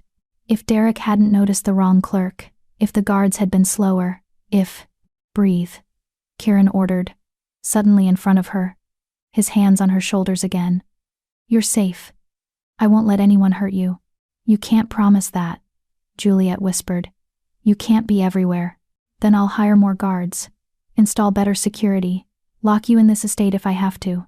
His grip tightened. "Whatever it takes, Juliet. I won't." His voice cracked. "I won't fail again." And there it was, the raw terror beneath the rage. He wasn't just protecting an asset or maintaining a political arrangement. He was trying desperately not to relive whatever had happened to Serafina. "Kieran," Juliet said softly, reaching up to touch his face before she could stop herself. "I'm not her. And this isn't the same situation." He flinched like she'd struck him. Don't talk about things you don't understand. Then help me understand. Tell me what happened to her, please. For a moment, she thought he might actually do it. His eyes held such naked anguish that her heart ached. Then the walls slammed back into place, and he stepped away from her touch. You should rest, he said, voice carefully controlled again. You've had a traumatic experience. Eleanor will bring dinner to the suite. I have interrogations to oversee. Kieran. That's an order, Luna. The formal title was like a slap. Rest. We'll discuss additional security measures tomorrow. He walked out, leaving Juliet alone with the photograph of herself marked for death, and the terrible knowledge that whoever was targeting her, they'd succeeded in one thing already, reminding Kieran of his worst nightmare. That night, Juliet couldn't sleep. Every creak of the old house made her jump. Every shadow seemed to hide threats. She lay in bed staring at the ceiling, replaying the moment she'd seen that syringe, wondering what would have happened if... The bedroom door opened. Kieran stood silhouetted in the doorway, still wearing his clothes from earlier, looking exhausted and somehow older. Can't sleep? He asked quietly. No. You? No. He moved into the room slowly, like approaching a skittish animal. The suspect isn't talking yet, but we're working on it. Doctor. Navarro confirmed the compound would have left you unable to heal for approximately 72 hours. Long enough for a secondary attack to be fatal. Juliet's stomach churned. So someone really is trying to kill me. Yes. He sat on the edge of the bed his side, maintaining distance even now. I'm moving you to the secure wing. Reinforced walls, limited access points, guards stationed outside 24/7. You'll hate it, it's essentially a gilded cage. But you'll be alive. What about appearances? Juliet asked. Won't the council wonder why the Luna suddenly needs fortress-level security? I don't care what the council wonders. Your safety is more important than politics. The simple statement, delivered with such conviction, made her throat tight. Kieran, I should have taken the threat more seriously from the beginning. He continued, not looking at her. The moment Dr. Navarro mentioned the Crimson Order, I should have locked everything down, but I hoped that they'd target me directly, not. He finally turned to face her. Not you. Not someone who's just caught in the crossfire of my reign. I'm not just anything, Juliet said, borrowing his earlier words. I'm your mate. At least, that's what everyone believes. Which makes me a legitimate target, not collateral damage. You're not my mate. You're... What? She challenged. A contract? A business arrangement? Then why are you sitting here at 2 a.m. looking like you've aged 10 years because someone tried to hurt me? His jaw clenched. Because I'm responsible for your welfare. That's all. Is it? The question hung between them. Heavy and dangerous. Kieran stood abruptly, moving to the window, his back to her. The set of his shoulders screamed tension. 3 years ago, he said finally, his voice barely above a whisper, I had everything. A mate, a kingdom united. A future that seemed inevitable. Serafina was perfect. Strong, intelligent, kind. She made me want to be better than I was. Made me believe I could be the king these territories needed. Juliet held her breath, afraid that any sound would make him stop. We were bonded for 6 months. 6 perfect months where I was stupidly, completely happy. His hand pressed against the window glass. Then the Crimson Order, or what remained of them, sent assassins. They attacked during a council meeting, used magic to breach our defenses. And Serafina. His voice broke. She saw the knife coming for me and stepped in front of it, took a blade to the heart that was meant for mine. Oh, Kieran, Juliet whispered. She died in my arms. I felt our bond break, felt half my soul rip away. The assassins escaped in the chaos. We never caught them. He finally turned to face her, and his eyes were haunted. I'd promised to protect her, promised that being with me was safe, and she died because I failed to see the threat. It wasn't your fault, wasn't it? His laugh was bitter. I'm the Alpha King. Seeing threats is literally my job, and I missed it. Was so focused on political maneuvering that I didn't notice enemies inside my own walls. He moved closer to the bed. After she died, I swore I'd never put anyone else in that position. Never give my enemies another hostage, another lever to use against me. That's why I paid you for this arrangement, Juliet.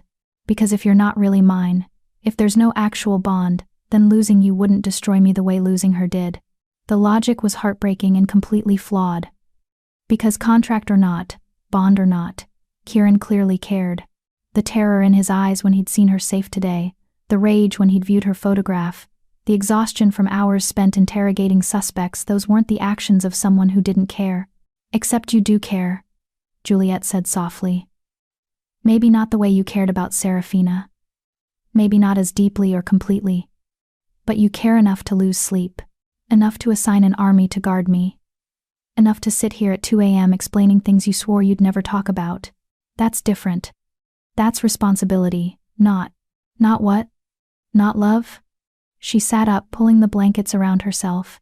You told me not to fall in love with you because you weren't capable of loving me back. But Kieran, you're not incapable of love.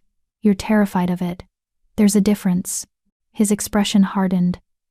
It amounts to the same thing, does it? Because from where I'm sitting, it looks like you're punishing yourself for something that wasn't your fault, using Serafina's death as an excuse to avoid ever being vulnerable again. Don't. The word was a warning. Don't psychoanalyze me based on one tragic story. You have no idea what it's like to lose your mate, to feel your soul tear in half, to know that if you'd just been faster, smarter, better. You're right, Juliet interrupted. I don't know what that's like. But I do know what it's like to watch someone I love suffer and not be able to fix it. I know what it's like to feel helpless and guilty and desperate to make things right. And I know that closing yourself off from ever caring about anyone again isn't protecting yourself, it's just a different kind of death. Silence fell, heavy and charged. Kieran stared at her with an expression she couldn't read. Anger, maybe, or fear, or something more complicated than she had words for. You should sleep, he said finally, his voice carefully neutral again. Tomorrow we move you to the secure wing. Kieran, good night, Juliet. He left the bedroom, and she heard the study door close a moment later. Juliet lay back down, her mind racing. She'd learned more about Kieran in one conversation than in weeks of living with him, but understanding his walls didn't make them any easier to breach. And the terrible truth was, she was falling deeper in love with a man who'd explicitly designed this arrangement to prevent exactly that. A man who saw her caring as a problem to be managed rather than a gift to be cherished. She had 8 months left on her contract. 8 months to pretend she wasn't in love while someone tried to kill her. 8 months to somehow reach a man who'd buried his heart 3 years ago and saw vulnerability as fatal weakness. The odds weren't in her favor. But then again, she'd never been particularly good at playing it safe. Chapter 5. The secure wing was exactly as promised, a gilded cage. Beautiful, certainly. The suite rivaled their previous quarters in luxury, with reinforced windows that could withstand rocket fire and doors thick enough to stop a battering ram. But it only had one entrance, monitored by 6 rotating guards, and every window offered a view of the interior courtyard rather than the forest beyond. Juliet felt the walls closing in within hours. It's temporary, Eleanor assured her while helping unpack. Just until His Majesty eliminates the threat. But 3 weeks passed with no progress. The suspect from the bookstore died in custody, poisoned somehow. Despite constant surveillance, his secrets dying with him. Dr. Navarro found more ritual sites in the forest, evidence of dark magic growing stronger, and Juliet remained locked in her luxury prison, going slowly mad from inactivity. Kieran threw himself into the investigation with obsessive intensity. He was gone for days at a time, tracking leads, interrogating witnesses, hunting for whoever was orchestrating the attacks. When he was home, he was distracted, distant, speaking to her only about security protocols and schedule changes. The few public appearances they made together felt mechanical. He'd touch her waist, pull her close, play the devoted mate, but his eyes were somewhere else, always scanning for threats, always calculating odds. The performance that had once felt charged with possibility now felt hollow. Juliet tried not to mind.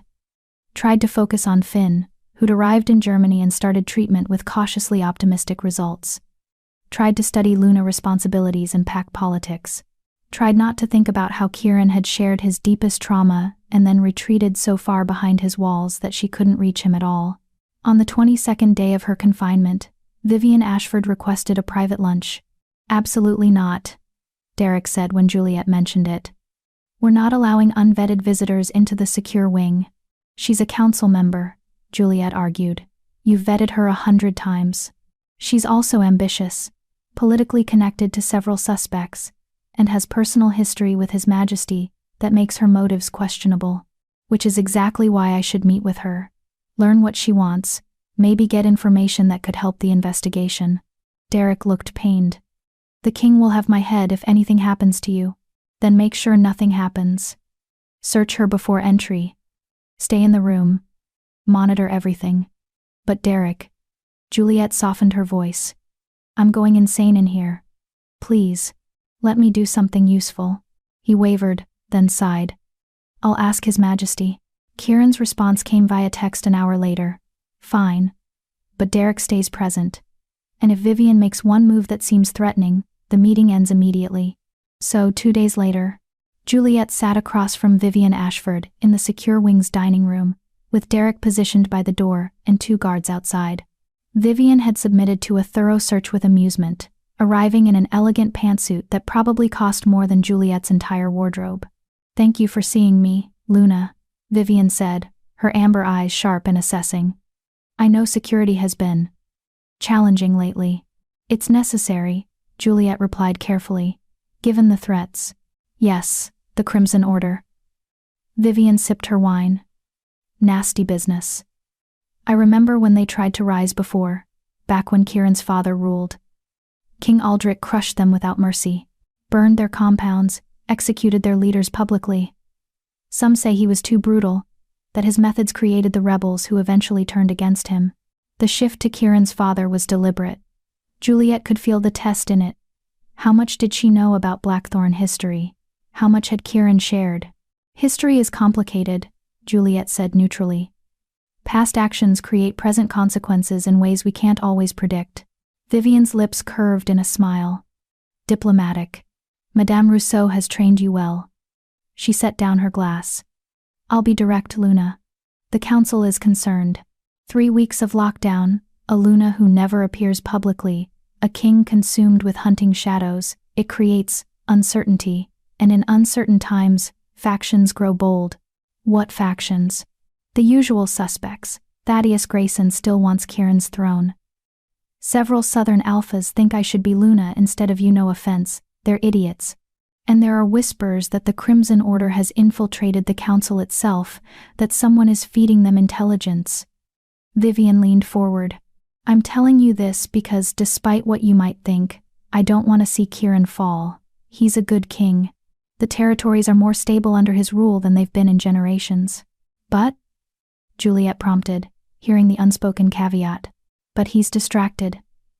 Obsessed with protecting you, to the point where he's neglecting other threats. And his enemies know it. Vivian's gaze sharpened. They know that the best way to destroy him isn't through direct attack, it's through you. Make him choose between his mate and his kingdom. And watch him tear himself apart trying to save both. The words hit too close to home. Juliet thought about Serafina, about how her death had nearly broken Kieran completely, about how he'd designed this entire arrangement to avoid that vulnerability, only to find himself caught in the same trap. What are you suggesting? Juliet asked. I'm suggesting that maybe the best way to protect Kieran is to remove his weakness. Vivian's tone was casual, but her eyes were intent. End the engagement. Disappear back to wherever you came from. Let him rule without the distraction of a mate to protect. Juliet's stomach dropped. You want me to leave? I want him to survive. There's a difference. Vivian stood, smoothing her jacket. Think about it, Luna. You signed a contract, didn't you? 1 year, a substantial sum, mutually beneficial arrangement. I've been around long enough to recognize the signs. Whatever this is between you two, it's not a true mate bond. And if it's not real, then why let it destroy him? She walked out before Juliet could respond, leaving the implication hanging in the air like poison. You're not his real mate. You're just making things worse. Derek closed the door behind Vivian, his expression troubled. She's trying to manipulate you. Is she wrong? Juliet asked quietly. About what? About me being a distraction. a weakness he can't afford. She looked at Derek, this stoic beta who'd served Kieran faithfully through everything. If I left, would he be safer? Derek was silent for a long moment. Then, 3 years ago, after Luna Serafina died, His Majesty became someone I barely recognized. Cold. Ruthless. He won battles but lost parts of himself with each victory. He was an excellent king but a miserable man. He met her eyes. Since you arrived, I've seen glimpses of who he used to be. Small moments where he laughs, or shows concern, or expresses something beyond strategic calculation. You haven't made him weaker, Luna. You've reminded him he's still human beneath the crown. The words should have comforted her. Instead, they made everything worse. Because Derek was describing a man who was healing, who was slowly learning to feel again, and Juliet was falling in love with him while he explicitly forbade it. While assassins hunted her, while the weight of a kingdom pressed down on both of them. Vivian was right about one thing. This couldn't continue. Something had to give. That night, Kieran returned from another fruitless investigation, exhaustion etched into every line of his face. Juliet was waiting in the sitting room, having made a decision that terrified her. "We need to talk," she said. He poured himself whiskey, drank half, then turned to face her. "If this is about the secure wing, I'm not negotiating. You stay here until—" "It's not about the secure wing." Juliet stood, her heart hammering. "It's about us. About this arrangement." His expression shuddered. "What about it?" "It's not working, Kieran.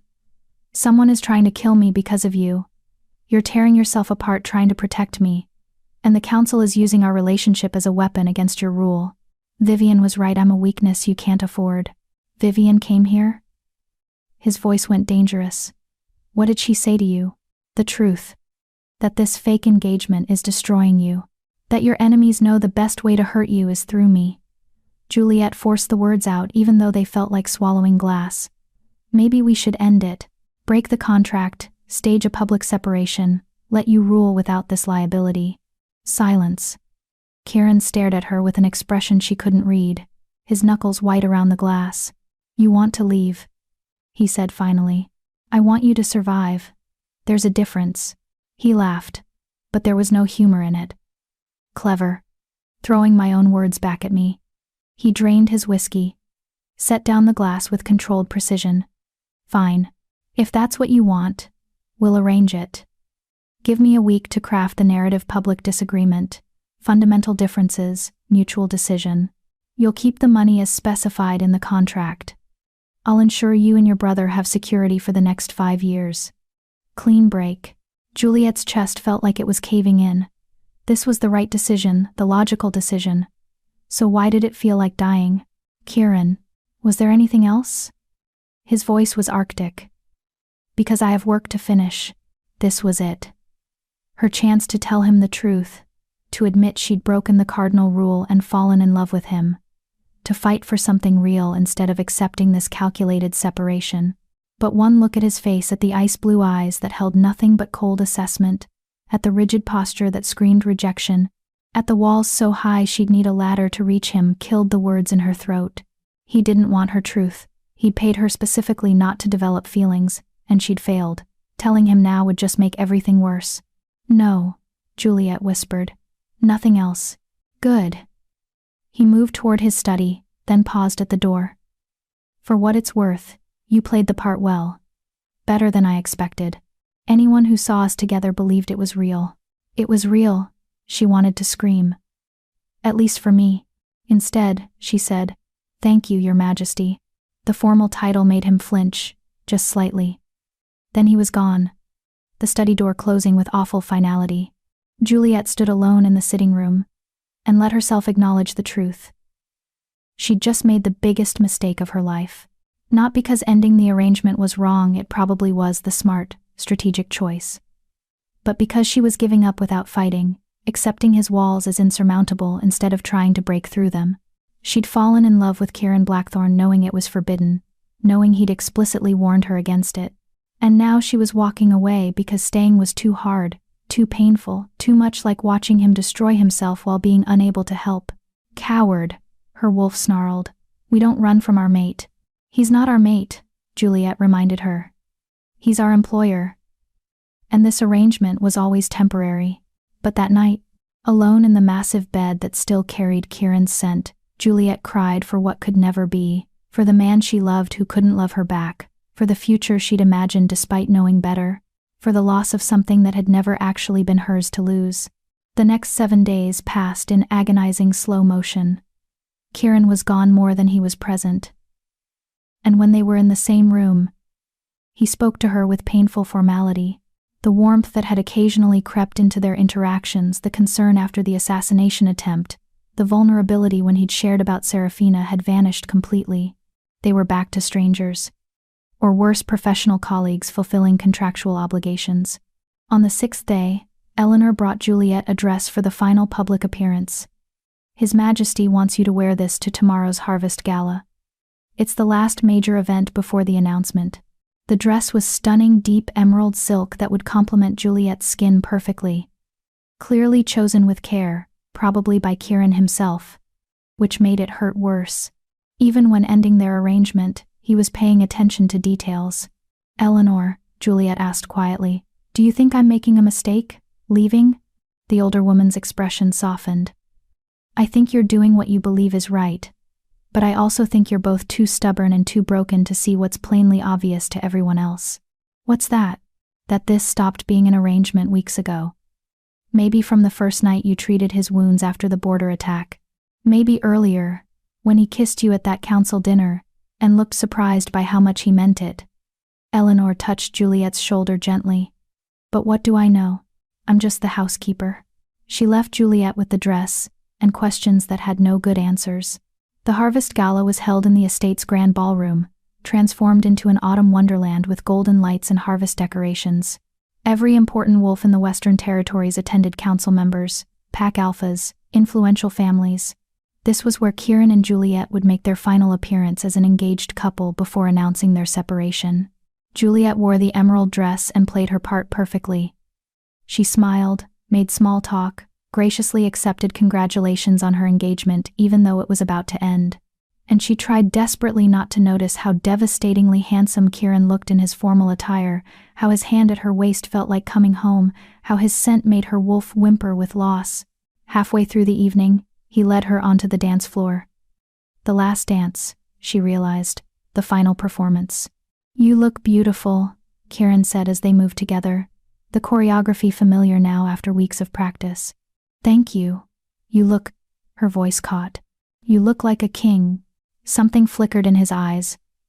Juliet, don't. She interrupted. Please don't make this harder than it already is. They danced in silence after that, surrounded by watching wolves who had no idea they were witnessing the end rather than the celebration. The music swelled, romantic and bittersweet, and Juliet memorized everything. The feel of Kieran's hand in hers, the strength of his arm around her waist, the way he smelled like cedar wood in winter storms, the ice-blue eyes that had haunted her dreams since the first moment she'd seen him 4 years ago. When the song ended, he kept holding her for a moment too long. His hand came up to cup her face, his thumb brushing her cheekbone. I'm sorry, he whispered. For all of it. Then he released her and stepped back, the distance between them feeling like a chasm. Juliet was searching for something to say, anything that might bridge that gap when the lights went out. Screams erupted, glass shattered. And in the darkness, Juliet felt hands grab her, strong and unfamiliar, dragging her away from the ballroom while chaos exploded around them. She tried to scream, but a cloth pressed over her mouth and nose, and the chemical smell was the last thing she registered before the world went black. Juliet woke slowly, her head pounding, her mouth tasting like metal. She was lying on cold stone in near darkness, her hands bound behind her back with rope that burned against her wrists. Her wolf was there but sluggish, still recovering from whatever drug they'd used. Memory returned in fragments. The gala, the darkness being grabbed. Someone had attacked during the harvest celebration, during the one moment when security had been split between protecting the event and monitoring the secure wing. Awake finally, a voice said from the shadows. Good. We've been waiting. A figure stepped into the dim light, and Juliet's blood ran cold. It was the woman from Dr. Navarro's photographs. The one wearing dark practitioner robes, standing over ritual sites. Except now she wasn't in photos, she was here, real and terrifying, with symbols carved into her exposed forearms that seemed to writhe in the flickering torchlight. "My name is Morgana," the woman said pleasantly, like they were meeting at a garden party. "And you, little false Luna, are going to help me destroy the Alpha King." Chapter 6. The Witch's Triumph. The dungeon, because that's what it was, medieval and horrifying, smelled like death and old magic. Juliet's wrists burned where the ropes bit into skin, infused with some compound that prevented her wolf from healing. She'd tested them twice, earning nothing but bloody friction burns for her efforts. Morgana circled her like a predator assessing prey, her dark practitioner robes whispering against stone. The symbols carved into her arms glowed faintly in the torchlight, pulsing with a rhythm that matched no heartbeat Juliet had ever felt. "You're wondering why," Morgana said conversationally. "Why go through all this trouble for a fake mate? A contract queen who means nothing to the great Kieran Blackthorn." Juliet stayed silent, refusing to give this woman anything. "I'll tell you anyway. You see, 3 years ago, the Alpha King made a mistake. He killed my sister." Morgana's voice remained pleasant, but her eyes blazed with hatred. "Oh, he called it justice. Called her a traitor and an assassin. Had her executed publicly for daring to strike at his precious Seraphina. But Celeste was my family. My blood, and blood demands blood." The pieces clicked together with sickening clarity. "Your sister was part of the Crimson Order. She's the one who killed Seraphina." "She was the blade," Morgana corrected. "I was the hand that guided it. We planned for months, infiltrated the palace, studied the defenses, waited for the perfect moment. But we only managed one kill before Kieran's guards caught Celeste. She died screaming while I watched from the shadows, unable to save her. So this is revenge. This is justice." Morgana stopped pacing, her expression hardening. "Kieran took my sister. So I'll take everything from him. His mate, even a fake one, then his throne, then his life. But not quickly. No, I want him to suffer first. Want him to watch helplessly, while another woman he's supposed to protect dies because of him." Juliet's stomach twisted. "He'll come for me. I'm counting on it." Morgana smiled, cold and cruel. "In fact, I've already sent him directions. He should arrive in approximately." She checked a delicate watch. 3 hours. Just enough time to prepare the ritual. "What ritual?" "The one that will drain his power into me while you watch. You see, the Crimson Order believes werewolves should rule. And I agree. But we need a stronger leader than Kieran, someone willing to do what's necessary. Someone like me." She gestured, and 2 robed figures emerged from the shadows, carrying a bundle wrapped in cloth. "I've spent 3 years gathering ingredients, perfecting the spell. Alpha King blood is the final component. Once I drain his power and claim his territories, I'll reshape wolf society into what it was always meant to be." The robed figures began drawing symbols on the floor with something dark and viscous. "Blood," Juliet realized with horror. "Fresh blood, recently spilled." "You won't get away with this," Juliet said, hating how weak her voice sounded. "Derek knows about the Crimson Order. Dr. Navarro has been tracking your movements. The Council has 3 members loyal to my cause, and 4 more who'll support whoever holds power." Morgana knelt to examine the symbols, making corrections with casual precision. "I've been planning this for years, little Luna. Every rogue attack, every assassination attempt, every carefully placed rumor, all of it designed to destabilize Kieran's rule, and position me as the solution. Why tell me all this? Because you'll die knowing the truth, and that will make your ghost whisper it to Kieran in his nightmares." Morgana stood, brushing off her robes. "He'll spend eternity knowing he failed you just like he failed Seraphina. That his love or his pretend love, in your case, is a death sentence. That everyone who gets close to him dies screaming." Juliet tested the ropes again, desperately. Her wolf snarled and pushed, trying to force a shift, but whatever coated the bindings prevented it. She was trapped, powerless, and Kieran was walking into an ambush designed specifically to destroy him. She had to warn him. Had to do something. "He doesn't love me," Juliet said, voice cracking. "You're wasting your time. We were ending the engagement anyway. He won't care if I die." Morgana laughed. "Oh, sweet child. Do you really believe that?" I've had spies watching you both for weeks, the way he looks at you when he thinks no one's watching. The way he obsesses over your safety, assigns armies to guard you, barely sleeps because he's terrified of failing again. She crouched in front of Juliet, gripping her chin painfully. He might not admit he loves you, might not even realize it himself. But trust me, killing you will break him just as thoroughly as killing Serafina did. And then I'll have him exactly where I want him, too shattered to fight back. Horror washed over Juliet in waves. Because Morgana was right. Kieran might not love her the way he'd loved Serafina, might not even be capable of that depth of feeling anymore. But he cared. He'd shown it in 1,000 small ways, the concern in his eyes after the assassination attempt, the vulnerability when he'd shared about Serafina, the way he'd held her during that last dance like letting go physically hurt. And this witch planned to destroy him by using that caring as a weapon. Please, Juliet whispered, abandoning pride. Don't do this. Kill me if you want revenge. But don't make him watch. Don't. Oh. I absolutely must make him watch.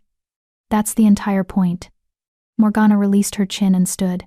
The ritual requires his conscious participation, or rather, his conscious suffering. He has to witness your death, while bound in a circle that will drain his power. He has to feel helpless while everything he is gets carved away piece by piece. Only then will the transfer be complete. She gestured to her assistants. Prepare her. And someone check the perimeter wards. I want to know the moment the Alpha King crosses into our territory. They hauled Juliet to her feet and dragged her to the center of the blood symbols, forcing her to kneel inside a circle marked with runes that made her skin crawl. The wolfbane rope was removed and replaced with silver chains burning, agonizing, attached to posts driven deep into the stone floor. Juliet pulled against them uselessly, earning only scorched flesh for her efforts. The silver was pure, probably ancient, and it suppressed her wolf almost completely. She could feel her connection to her other self growing distant, muffled, like drowning in cotton. Above her, a metal frame had been erected, some kind of cage or gibbet suspended by chains. Empty now, but clearly meant for someone. For Kieran, she realized. They'd chain him up there, force him to watch while they killed her below, use his anguish to fuel whatever dark magic would drain his power. It was elegant in its cruelty. And if Morgana had been planning this for 3 years, she'd had plenty of time to perfect every horrible detail. Ward breach, one of the robed figures announced. Alpha King detected, heading directly for this location. ETA 15 minutes. Morgana smiled.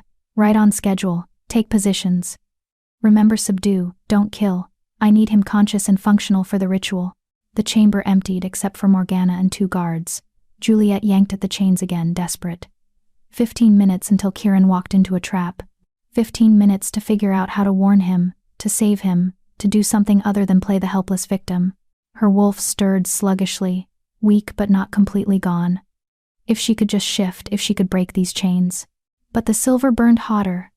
As if sensing her intention, Juliet gasped, her vision blurring with pain. Don't bother, Morgana advised. Those chains have held stronger wolves than you. Just accept your role, little Luna. Be the sacrifice that destroys a king. Kieran arrived in 12 minutes, not 15. Juliet heard him before she saw him, the sound of fighting above, roars and screams and the distinctive crack of bones breaking. Then an explosion that shook the entire underground chamber, raining dust from the ceiling. Morgana cursed. He brought back up. Irrelevant, the wards will hold them outside, but we need to move faster than planned. Footsteps pounded down stone stairs. A door burst open with the shriek of tortured metal. And then Kieran was there, magnificent and terrifying in his fury. His ice-blue eyes blazing with alpha dominance. His hands still dripping blood from whatever he'd done to Morgana's guards upstairs. He saw Juliet chained in the center of the ritual circle, and went absolutely feral. The roar that tore from his throat made the walls shake, made the torches flicker, made even Morgana step back instinctively. Let her go. Each word was a command backed by every ounce of alpha power Kieran possessed. Now, or what? Morgana asked, recovering her composure. You'll kill me? Go ahead and try. But first, look up. 20 crossbows emerged from hidden alcoves in the walls, all aimed at Juliet's head. One word from Morgana, and they'd fire simultaneously. Even a werewolf couldn't survive that much silver to the brain. Kieran froze, his chest heaving, his entire body vibrating with barely controlled violence. "What do you want?" "Your cooperation." Morgana gestured to the metal cage suspended above Juliet. "Get in. Let my assistants chain you. Submit to the ritual, and I'll make her death quick. Painless. Fight me, and I'll make her suffer for hours while you watch." "Don't," Juliet shouted. "It's a trap, Kieran. She's going to drain your power and kill you anyway. Don't." One of the guards backhanded her, splitting her lip. Kieran snarled, lunging forward, but the crossbows tracked his movement. 20 fingers on 20 triggers. "Careful, Your Majesty," Morgana warned. "My people are very well trained. And very loyal. They won't hesitate." Juliet watched Kieran calculate odds, saw the moment he realized the terrible truth. He couldn't save her through violence. Couldn't fight his way out. Any aggressive move would get her killed instantly. "Why?" he asked, his voice raw. "Why her? She's nothing to you. She's everything to you. That makes her everything to me." Morgana's smile was vicious. "You killed my sister. Celeste died screaming because of you. So now you'll watch your mate die screaming because of me. Fair trade, don't you think?" Understanding dawned in Kieran's eyes. "Celeste was your sister. You're the one who planned Seraphina's assassination. Brilliant deduction." "Yes. I orchestrated it. Celeste was just the blade I wielded. And when you executed her for following my orders, you signed your own death warrant." Morgana moved to stand beside the cage. "Now get in, or I start removing pieces of your precious Luna. We'll begin with fingers, I think. See how many she has left when you finally comply." Juliet met Kieran's eyes across the chamber. Saw his anguish, his rage, his desperate search for a solution that didn't exist. The crossbows left no room for heroics. The silver chains left her unable to fight. And Morgana had planned for every contingency, every possible escape. They were trapped. Checkmate. "Don't do it," Juliet pleaded. "Please, Kieran. Don't let her win." But she already knew what he'd choose. Saw it in the way his shoulders slumped, in the way his hands unclenched, in the terrible defeat that washed over his features. He'd choose her life over his own, even if only for a few minutes more. Even if it meant giving Morgana exactly what she wanted. Because despite his walls, despite his warnings, despite the contract that said this was just business, he cared. Maybe not the soul-deep love he'd had for Seraphina, but enough. More than enough to sacrifice himself trying to save her. "I'll comply," Kieran said quietly. "Just, don't hurt her anymore." "Such a noble king," Morgana mocked. "So predictable in your heroism." She gestured, and her assistants moved to lower the cage. Kieran climbed inside without resistance, his eyes never leaving Juliet's face. They chained him with the same ancient silver that bound her wrists, ankles, throat, until he hung suspended 10 feet above her head like a grotesque marionette. The ritual circle began to glow, the blood symbols pulsed, and Morgana started chanting in a language that predated modern wolves, words that made Juliet's bones ache and her soul recoil. Dark magic filled the chamber like smoke, visible and writhing. It crawled up the chains toward Kieran, wrapping around him like serpents. He tensed, gritting his teeth as the first tendrils of power began to drain from him into the symbols below. "Stop," Juliet screamed. "Please, stop this." But Morgana just chanted louder, her voice rising with the magic's intensity. The symbols glowed brighter, the chains burned hotter, and Juliet watched, helpless, as Kieran's face went white with pain, as his magnificent power began hemorrhaging into a spell designed to steal everything he was. "I'm sorry," she whispered, though she knew he couldn't hear her over the chanting.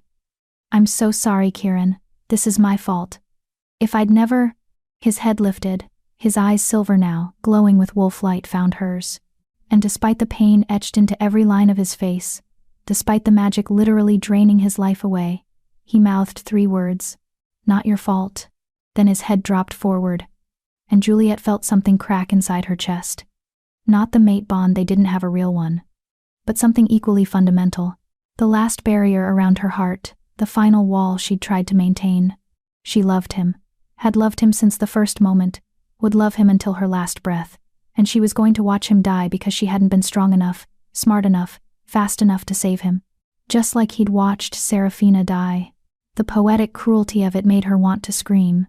"Now for the final component," Morgana said, approaching Juliet with a ceremonial blade. "Your death will release the power trapped in the circle. Transfer it all to me. The Alpha King's strength, his territories, his throne, all mine. And he'll live just long enough to watch it happen, to know he failed again." She raised the knife. Juliet closed her eyes, thinking of Finn in Germany, of her parents who died never knowing what became of her, of Kieran hanging in chains above her and the love she'd never gotten to confess. But the killing blow never came. Instead, an explosion shook the chamber. The door imploded, and Derek's voice roared, "Get down!" The crossbow-wielding guards spun toward the new threat, their weapons firing wildly. Morgana cursed and lunged toward Juliet, blade raised. But before she could strike, a silver arrow shot from above, from the collapsed ceiling, took her in the shoulder, spinning her away. Chaos erupted. Derek and a dozen royal guards flooded the chamber, engaging Morgana's people with brutal efficiency. Dr. Navarro materialized, throwing some kind of powder at the ritual symbols that made them sputter and die.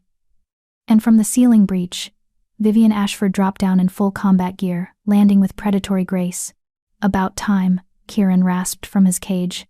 Vivian looked up at him, her expression fierce. "Had to wait for Navarro to break the outer wards. You're welcome, by the way." She pulled out bolt cutters and went to work on Juliet's chains.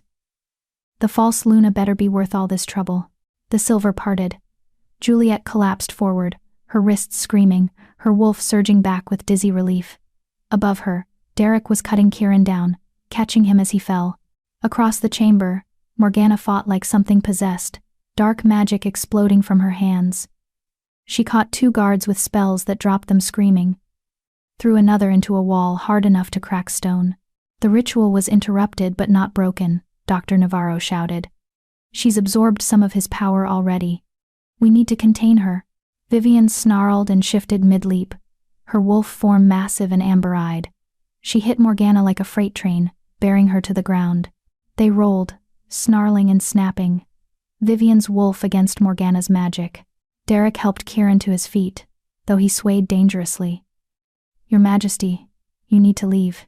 You're too weak to." "No." Kieran's voice was rough but determined. He looked at Juliet, at the blood on her wrists, at the terror still lingering in her eyes.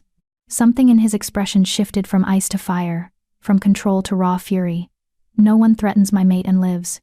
The alpha dominance that rolled off him made everyone in the chamber freeze, friend and foe alike. Even weakened, even drained, Kieran Blackthorn was still the most powerful alpha in 3 territories. He stalked toward where Vivian and Morgana fought, each step steadier than the last. The dark magic that had been draining from him reversed suddenly, snapping back into his body like a rubber band released. Morgana screamed, trying to hold on to the stolen power. But Kieran was stronger. Even injured. Even betrayed, stronger. He grabbed Morgana by the throat, lifting her off the ground.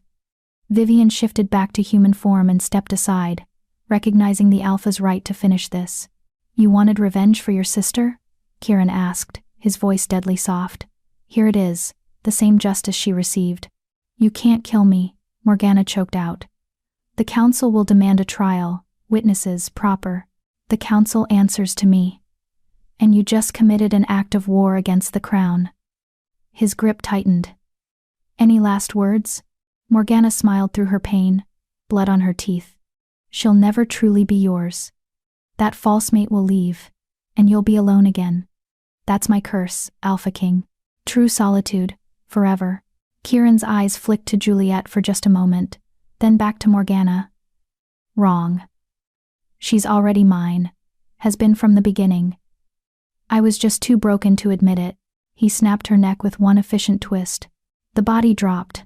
The remaining robed figures surrendered or fled. And in the sudden silence, Kieran finally allowed himself to collapse. Juliet was there to catch him. Chapter 7. The Dawn Revelation. They transported Kieran back to the estate in an armored convoy, Dr. Navarro monitoring his vital signs while Juliet held his hand and refused to let go. The ritual had drained more than just his power, it had carved into his life force itself, leaving him pale and shaking, his breathing shallow. "Will he be okay?" Juliet asked for the 10th time. "His wolf is strong. He'll heal." Dr. Navarro adjusted an IV line. "But it'll take time. Days, maybe weeks, before he's fully recovered. The kind of magic Morgana used. It leaves scars that go deeper than physical." Juliet thought about emotional scars, about trauma that reshaped you into someone new, about the walls people built to protect hearts that had been shattered. She squeezed Kieran's hand gently.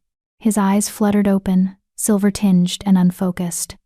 "Juliet, I'm here," she whispered. "I'm safe. You saved me." "Wrong," he rasped. "You saved me. Again." His lips curved in the ghost of a smile. "Seems to be a pattern."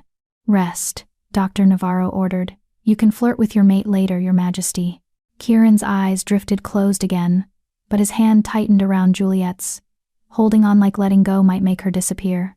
At the estate, they carried him to the master suite, not the secure wing, Juliet noted, but their original quarters with the forest view he preferred. Eleanor had already prepared everything, fresh linens and medical supplies arranged with meticulous care. "I'll stay with him," Juliet said when the doctor suggested rest. "Luna, you're injured yourself. Those silver burns need treatment." After. Juliet settled into the chair beside the bed, her hand still clasped in Kieran's. "I'm not leaving him." Dr. Navarro exchanged a look with Eleanor but didn't argue. She treated Juliet's wrists where she sat, applying salve that smelled like herbs and magic, wrapping them in soft bandages. Then she left instructions and departed, leaving Juliet alone with the unconscious Alpha King. Dawn light crept through the windows, painting everything gold and gentle. Juliet watched Kieran sleep, his face finally relaxed, the harsh lines of command softened by vulnerability. He looked younger like this, almost peaceful. She thought about what he'd said in that chamber, with Morgana at his mercy. "She's already mine," has been from the beginning. Had he meant it? Or was it just posturing? An alpha defending his territory against a threat. Juliet's heart wanted desperately to believe the former, but her mind, scarred by weeks of carefully maintained distance, warned against hope. "You're thinking too loud," Kieran murmured, eyes still closed. "I can practically hear your brain spinning." Juliet startled. "I thought you were asleep." "Was. Your anxiety woke me." He opened his eyes, clearer now than before, that familiar ice blue focused entirely on her. "What are you worrying about?" "Everything," she wanted to say. "You, us. What happens now? Whether you meant what you said, or whether we go back to pretending." "How you're feeling," she said instead. "Whether you're in pain." Liar. But his voice held no heat. "Ask me what you really want to know, Juliet." Her throat tightened. "Did you mean it? What you said to Morgana about me being yours?" Kieran was quiet for a long moment, his thumb tracing circles on the back of her hand. "Do you remember the night after the border attack? When you patched me up and I told you about Serafina?" "Yes. I told you I wasn't capable of love anymore. That she'd taken the best parts of me when she died." He paused. "I believed that. Believed I'd used up my capacity for caring, that I'd never feel anything real again. That's why I created the contract, a way to have the appearance of a mate without the risk of actual connection." Juliet's heart hammered. "And now? Now I realize I'm an idiot." He finally looked at her fully, and the raw honesty in his expression stole her breath. "You broke through every wall I built, Juliet. Every defense, every carefully constructed barrier. At first I told myself it was just concern for your welfare, professional responsibility. But then you stayed up treating my wounds when you should have been resting, cried happy tears about your brother's treatment, fought with me about pushing people away, looked at me like I was worth saving even when I'd convinced myself I wasn't. Kieran, let me finish, please." His grip on her hand tightened.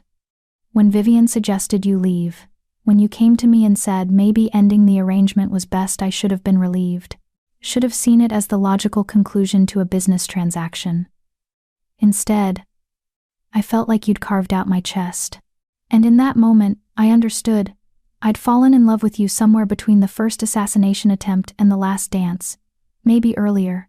Maybe the first night you refused to be intimidated by my walls. Tears blurred Juliet's vision. You said not to fall in love with you. I know. And you broke it anyway. His smile was crooked, self-deprecating. Just like you broke every other rule I tried to set. Thank God. You're not angry? Angry? He laughed, though it turned into a cough that made him wince. Juliet, I'm terrified. I'm damaged and scarred and so afraid of losing you the way I lost Serafina that I can barely think straight. But angry? No. I'm grateful.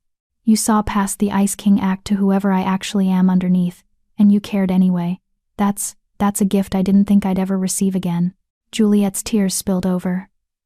I've loved you since before we met. 4 years ago, at the Northern Summit. You walked past me like I didn't exist, but something in me recognized you anyway. I thought I was crazy. Thought it was impossible.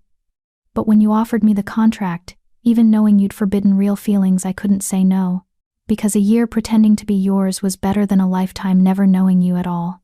Kieran sat up slowly, ignoring Dr. Navarro's instructions, and cupped Juliet's face in his hands. His thumbs brushed away her tears with infinite gentleness. 4 years, he breathed. You've been carrying this for 4 years? I'm sorry. I know I broke the rules. I know this isn't what you wanted. It's exactly what I wanted. I was just too much of a coward to admit it. He leaned forward, pressing his forehead to hers. I love you, Juliet Hale. Not as a contract obligation, or a political arrangement. Not as a replacement for what I lost. But as you stubborn, brave, impossibly kind you. And I know I'm broken and difficult, and probably the worst choice you could make. But if you'll have me, if you'll give me a chance to do this right. She kissed him. Couldn't help it, couldn't wait another second. Poured 4 years of longing and weeks of frustration and hours of terror into that kiss. He responded instantly, his hand fisting in her hair, his other arm pulling her closer despite his injuries. When they finally broke apart, both breathing hard, Kieran smiled a real smile, warm and unguarded, and so beautiful it made her heart ache. I'll take that as a yes, he murmured. Yes, Juliet confirmed, laughing through tears. Yes to everything. To you, to this, to whatever comes next. Even the parts where I'm overprotective and paranoid and make you crazy with security protocols. Even those parts. Especially those parts. She touched his face gently. Because they mean you care. And I'd rather have you caring too much than not at all. He kissed her again, softer this time, savoring. We should probably make this official. A real mating bond, not the fake mark Eleanor's enchantress created. Juliet's wolf perked up eagerly at the suggestion. Are you sure? You don't have to. I want to. Kieran's voice was absolutely certain. I want everyone in these territories to know you're mine and I'm yours. Want the bond that should have existed from the beginning. Unless, he hesitated. Unless you'd rather wait until I'm fully healed. Until we've had time to. Now, Juliet interrupted. I want it now. Before anything else can go wrong. Before any other threats emerge. I want to be bound to you so completely that nothing can break it. Heat flared in his eyes, desire mixed with something deeper, more primal. His wolf recognizing its mate, finally allowed to claim what it had wanted all along. Come here, he commanded softly. Juliet moved to the bed, settling beside him. Kieran guided her to straddle his lap, his hands on her waist, his gaze locked on hers with burning intensity. This will hurt, he warned. The claiming bite. But only for a moment. I know. She tilted her head, exposing her throat, the ultimate sign of trust between wolves. I'm not afraid. His hand came up to cup the back of her neck, his thumb brushing the pulse point there. I love you, he said again, like he needed to be absolutely certain she knew. This isn't the contract talking. This is me, choosing you, for real and forever. I love you too, Juliet whispered. Now bite me already before I lose my nerve. He laughed, and then his mouth was on her throat, kissing first, gentle and reverent. Then his teeth extended, and he bit down. The pain was sharp and bright, but it transformed almost instantly into something else. Pleasure, yes, but more than that. Connection. a golden thread spooling out from her chest to his, binding them together in a way that was soul-deep and permanent. She felt his wolf recognize hers, felt the mate bond snap into place with the inevitability of gravity, felt everything he was pour into her consciousness in a rush of emotion that made her gasp. Love, fierce and protective and slightly possessive. Fear of losing her, of failing her, of not being enough. Hope fragile but growing. That maybe this time he could have happiness, and beneath it all a bone-deep certainty. Mine. Forever mine. When he released her throat, Juliet could feel the mark settling into place. A real claiming bite this time, visible and permanent. She bit him in return, on the junction of his neck and shoulder, and felt his answering emotions flood through the new bond. Overwhelming relief, desperate love, and a possessiveness that matched her own. Ours, her wolf purred contentedly. Finally ours. They held each other as the bond settled, as their wolves circled and recognized and accepted. No contract could create this. No performance could fake it. This was real, the connection Juliet had dreamed about for 4 years and Kieran had thought he'd lost forever. I can feel you, Juliet whispered in wonder. Your emotions. Your wolf. Everything. I know. Kieran's voice was rough with emotion. It's overwhelming. Perfect. Terrifying. All of the above. She agreed, then hesitated. Can you feel Serafina's bond too? Is it strange having two? He shook his head gently. The bond with Serafina broke when she died. This is different. New. Completely ours. He pulled back to look at her. You're not her replacement, Juliet. You're not competing with a ghost.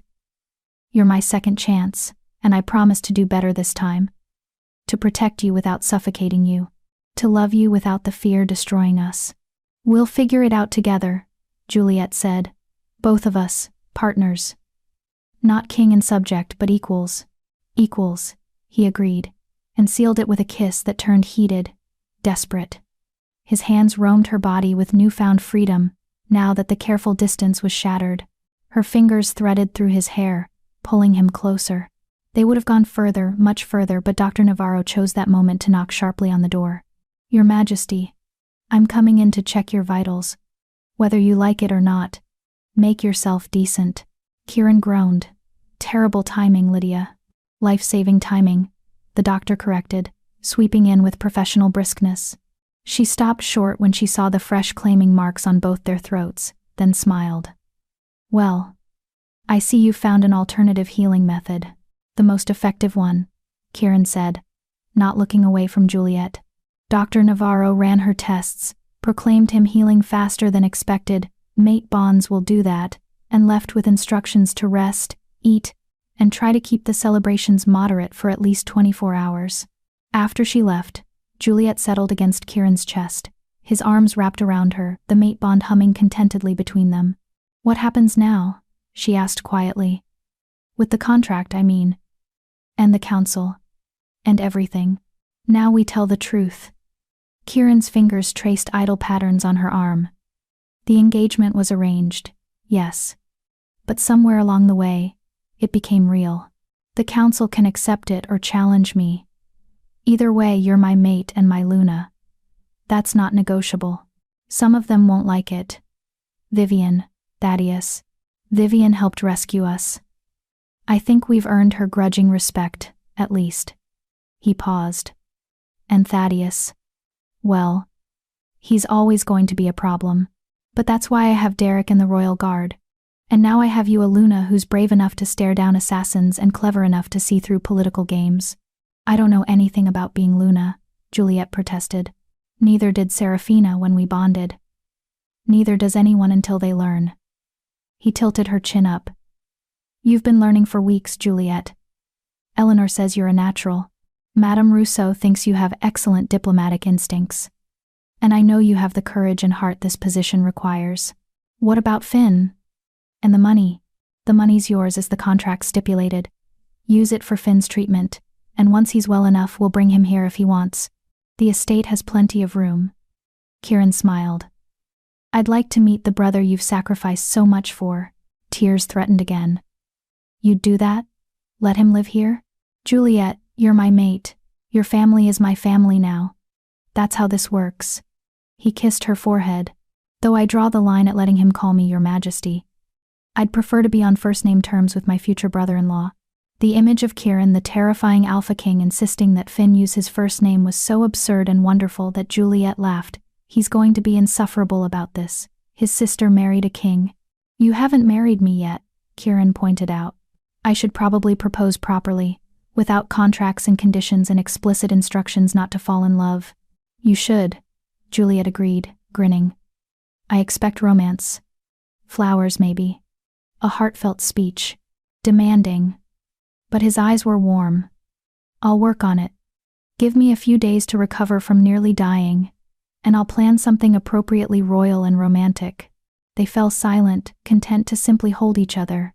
Through the bond, Juliet could feel Kieran's exhaustion pulling at him, but also his profound peace. For the first time since she'd met him, there was no ice in his emotions.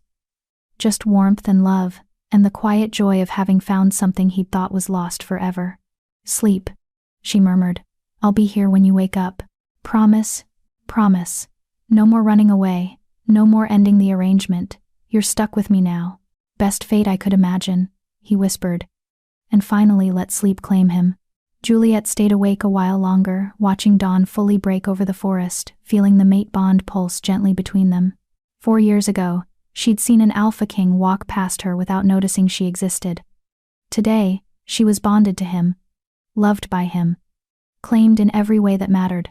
The path between those moments had been twisted and painful and terrifying, but somehow, impossibly, it had led here, to this bed, this man, this bond that felt like coming home. Worth it, she thought. Every sacrifice, every tear, every moment of pretending worth it for this. Her wolf hummed agreement, finally at peace. Don't forget to subscribe. Epilogue. 1 month later.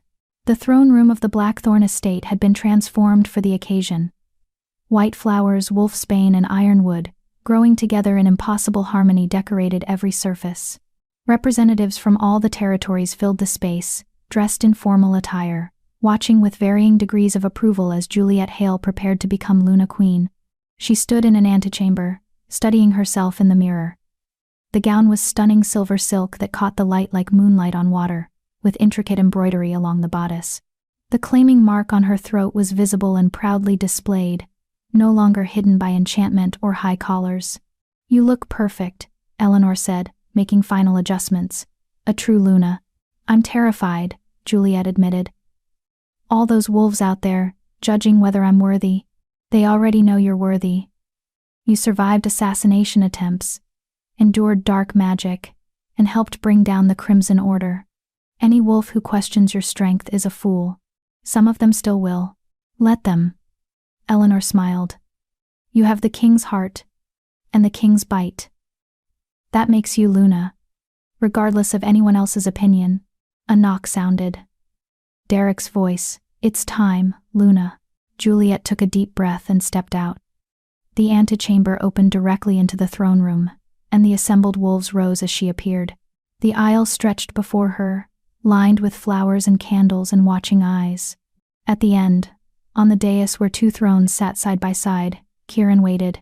He looked magnificent in formal robes that somehow made him seem even more powerful, even more regal. But when his eyes met hers, all Juliet saw was the man she loved, not the terrifying Alpha King, but Kieran, who had nightmares and walls and a heart he thought was too broken to love again. Through the bond she felt his emotions. Pride, love, possessiveness, and underneath it all, profound gratitude that she'd chosen him despite everything. Walk faster, he sent through the bond, impatient. I've waited long enough to make this official. Juliet bit back a smile and deliberately slowed her pace, drawing out his torture. His mental growl of frustration made her grin. You're going to pay for that later, he warned. Promise. The heat that flooded through the bond made her stumble slightly.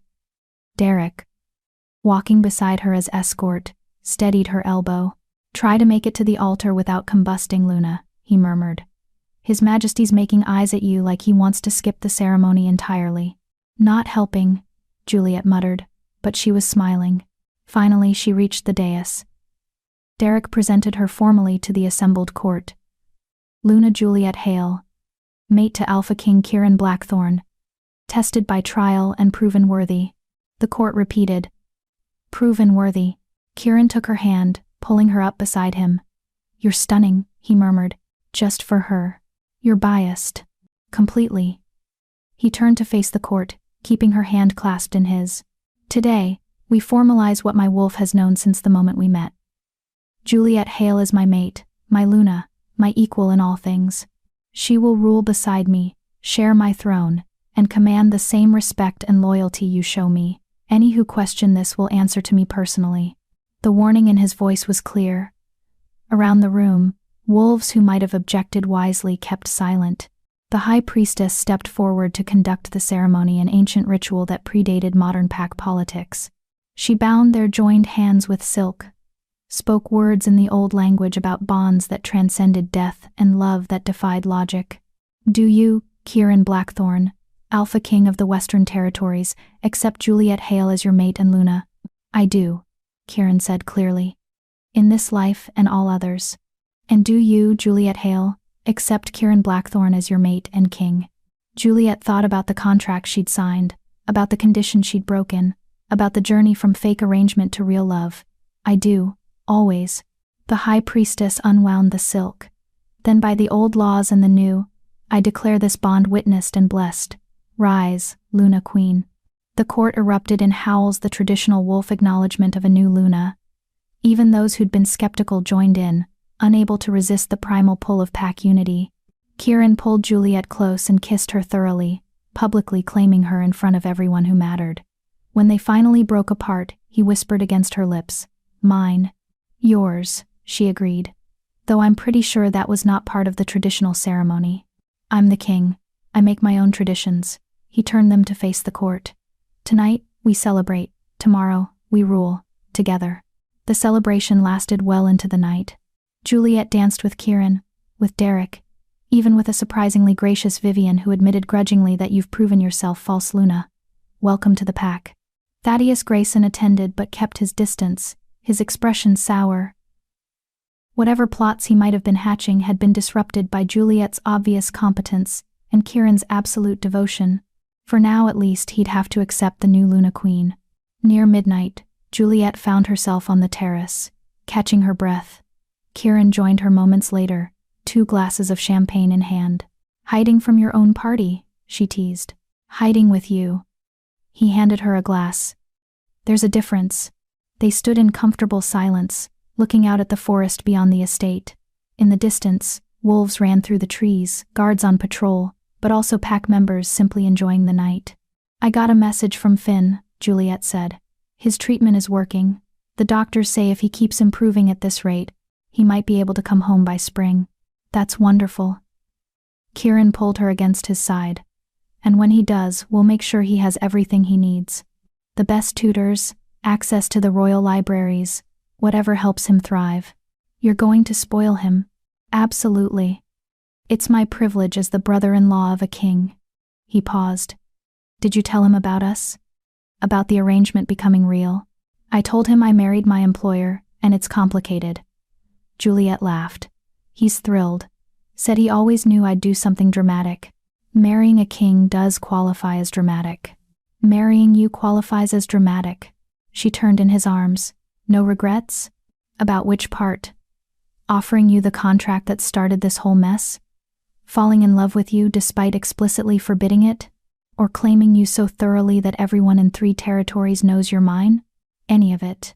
Not a single regret. He cupped her face gently. Well, maybe one. I regret wasting weeks building walls when I could have been doing this. He kissed her, slow and deep and full of promise. Through the bond, Juliet felt his love wrap around her like a blanket, warm, secure, permanent. When they broke apart, she stayed close, her forehead resting against his. What was Serafina like? She asked quietly. Really like, not just the sanitized version everyone tells. Kieran tensed slightly, but didn't pull away. Why do you want to know? Because she was important to you.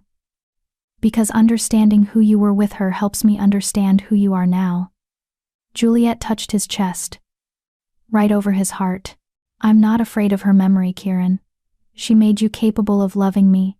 I'm grateful for that. He was quiet for a long moment. Then, she was fierce, brilliant, had a terrible sense of humor, loved puns, the worse the better. She was braver than me in a lot of ways, more willing to be vulnerable, to admit when she was scared. His voice grew thick.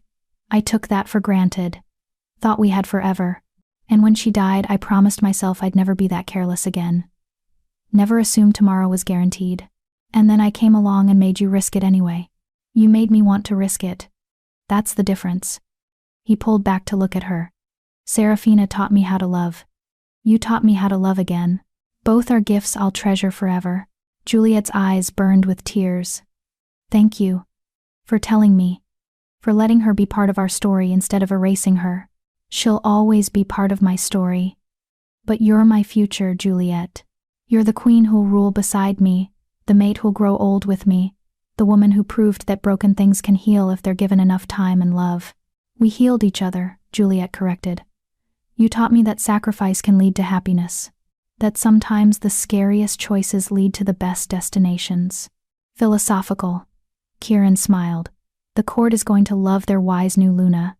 The court is going to deal with their stubborn new Luna, Juliet countered. I have plans. The orphanages need better funding, the border territories need schools, and we need to root out any remaining Crimson Order sympathizers before they regroup. Already planning reforms on your first day. I knew I chose well. He kissed her forehead. But tonight, can we just be us? Not King and Luna, not rulers and reformers. Just Kieran and Juliet, enjoying a party and being absurdly in love? I think we can manage that. They returned to the celebration hand in hand, danced until dawn, fed each other cake while the court applauded, and when the first rays of sunlight broke over the horizon, they slipped away to their quarters, exhausted and happy and completely, perfectly together. In bed, wrapped in Kieran's arms with the mate bond humming contentedly between them, Juliet thought about the contract that had started everything, about the condition she'd broken, and the love she'd found by breaking it. Kieran? She whispered. Thank you. For the contract, the condition, all of it. For being broken enough to build walls, and desperate enough to pay someone to pretend. Because if you hadn't, I never would have gotten close enough to love you. He pulled her tighter. Thank you for breaking every rule I set, for seeing through the ice to whoever was underneath, for being brave enough to love me anyway. Always, Juliet promised. In this life, and all others. Always, he echoed, and kissed her as dawn broke fully over the kingdom they'd rule together. A kingdom won through sacrifice and trial, through blood and magic and impossible choices, but most importantly, a kingdom won through love. The kind that refused to give up, even when ordered. The kind that broke through walls and shattered contracts and proved that broken things could heal if given enough patience and care. The kind that transformed fake arrangements into real bonds, frozen hearts into beating ones, and strangers into mates destined to spend forever together. And if sometimes, in the quiet moments before sleep, Juliet thought about the contract with its impossible condition, never fall in love with me, she simply smiled. Because some rules were meant to be broken, especially the ones that tried to prevent the inevitable.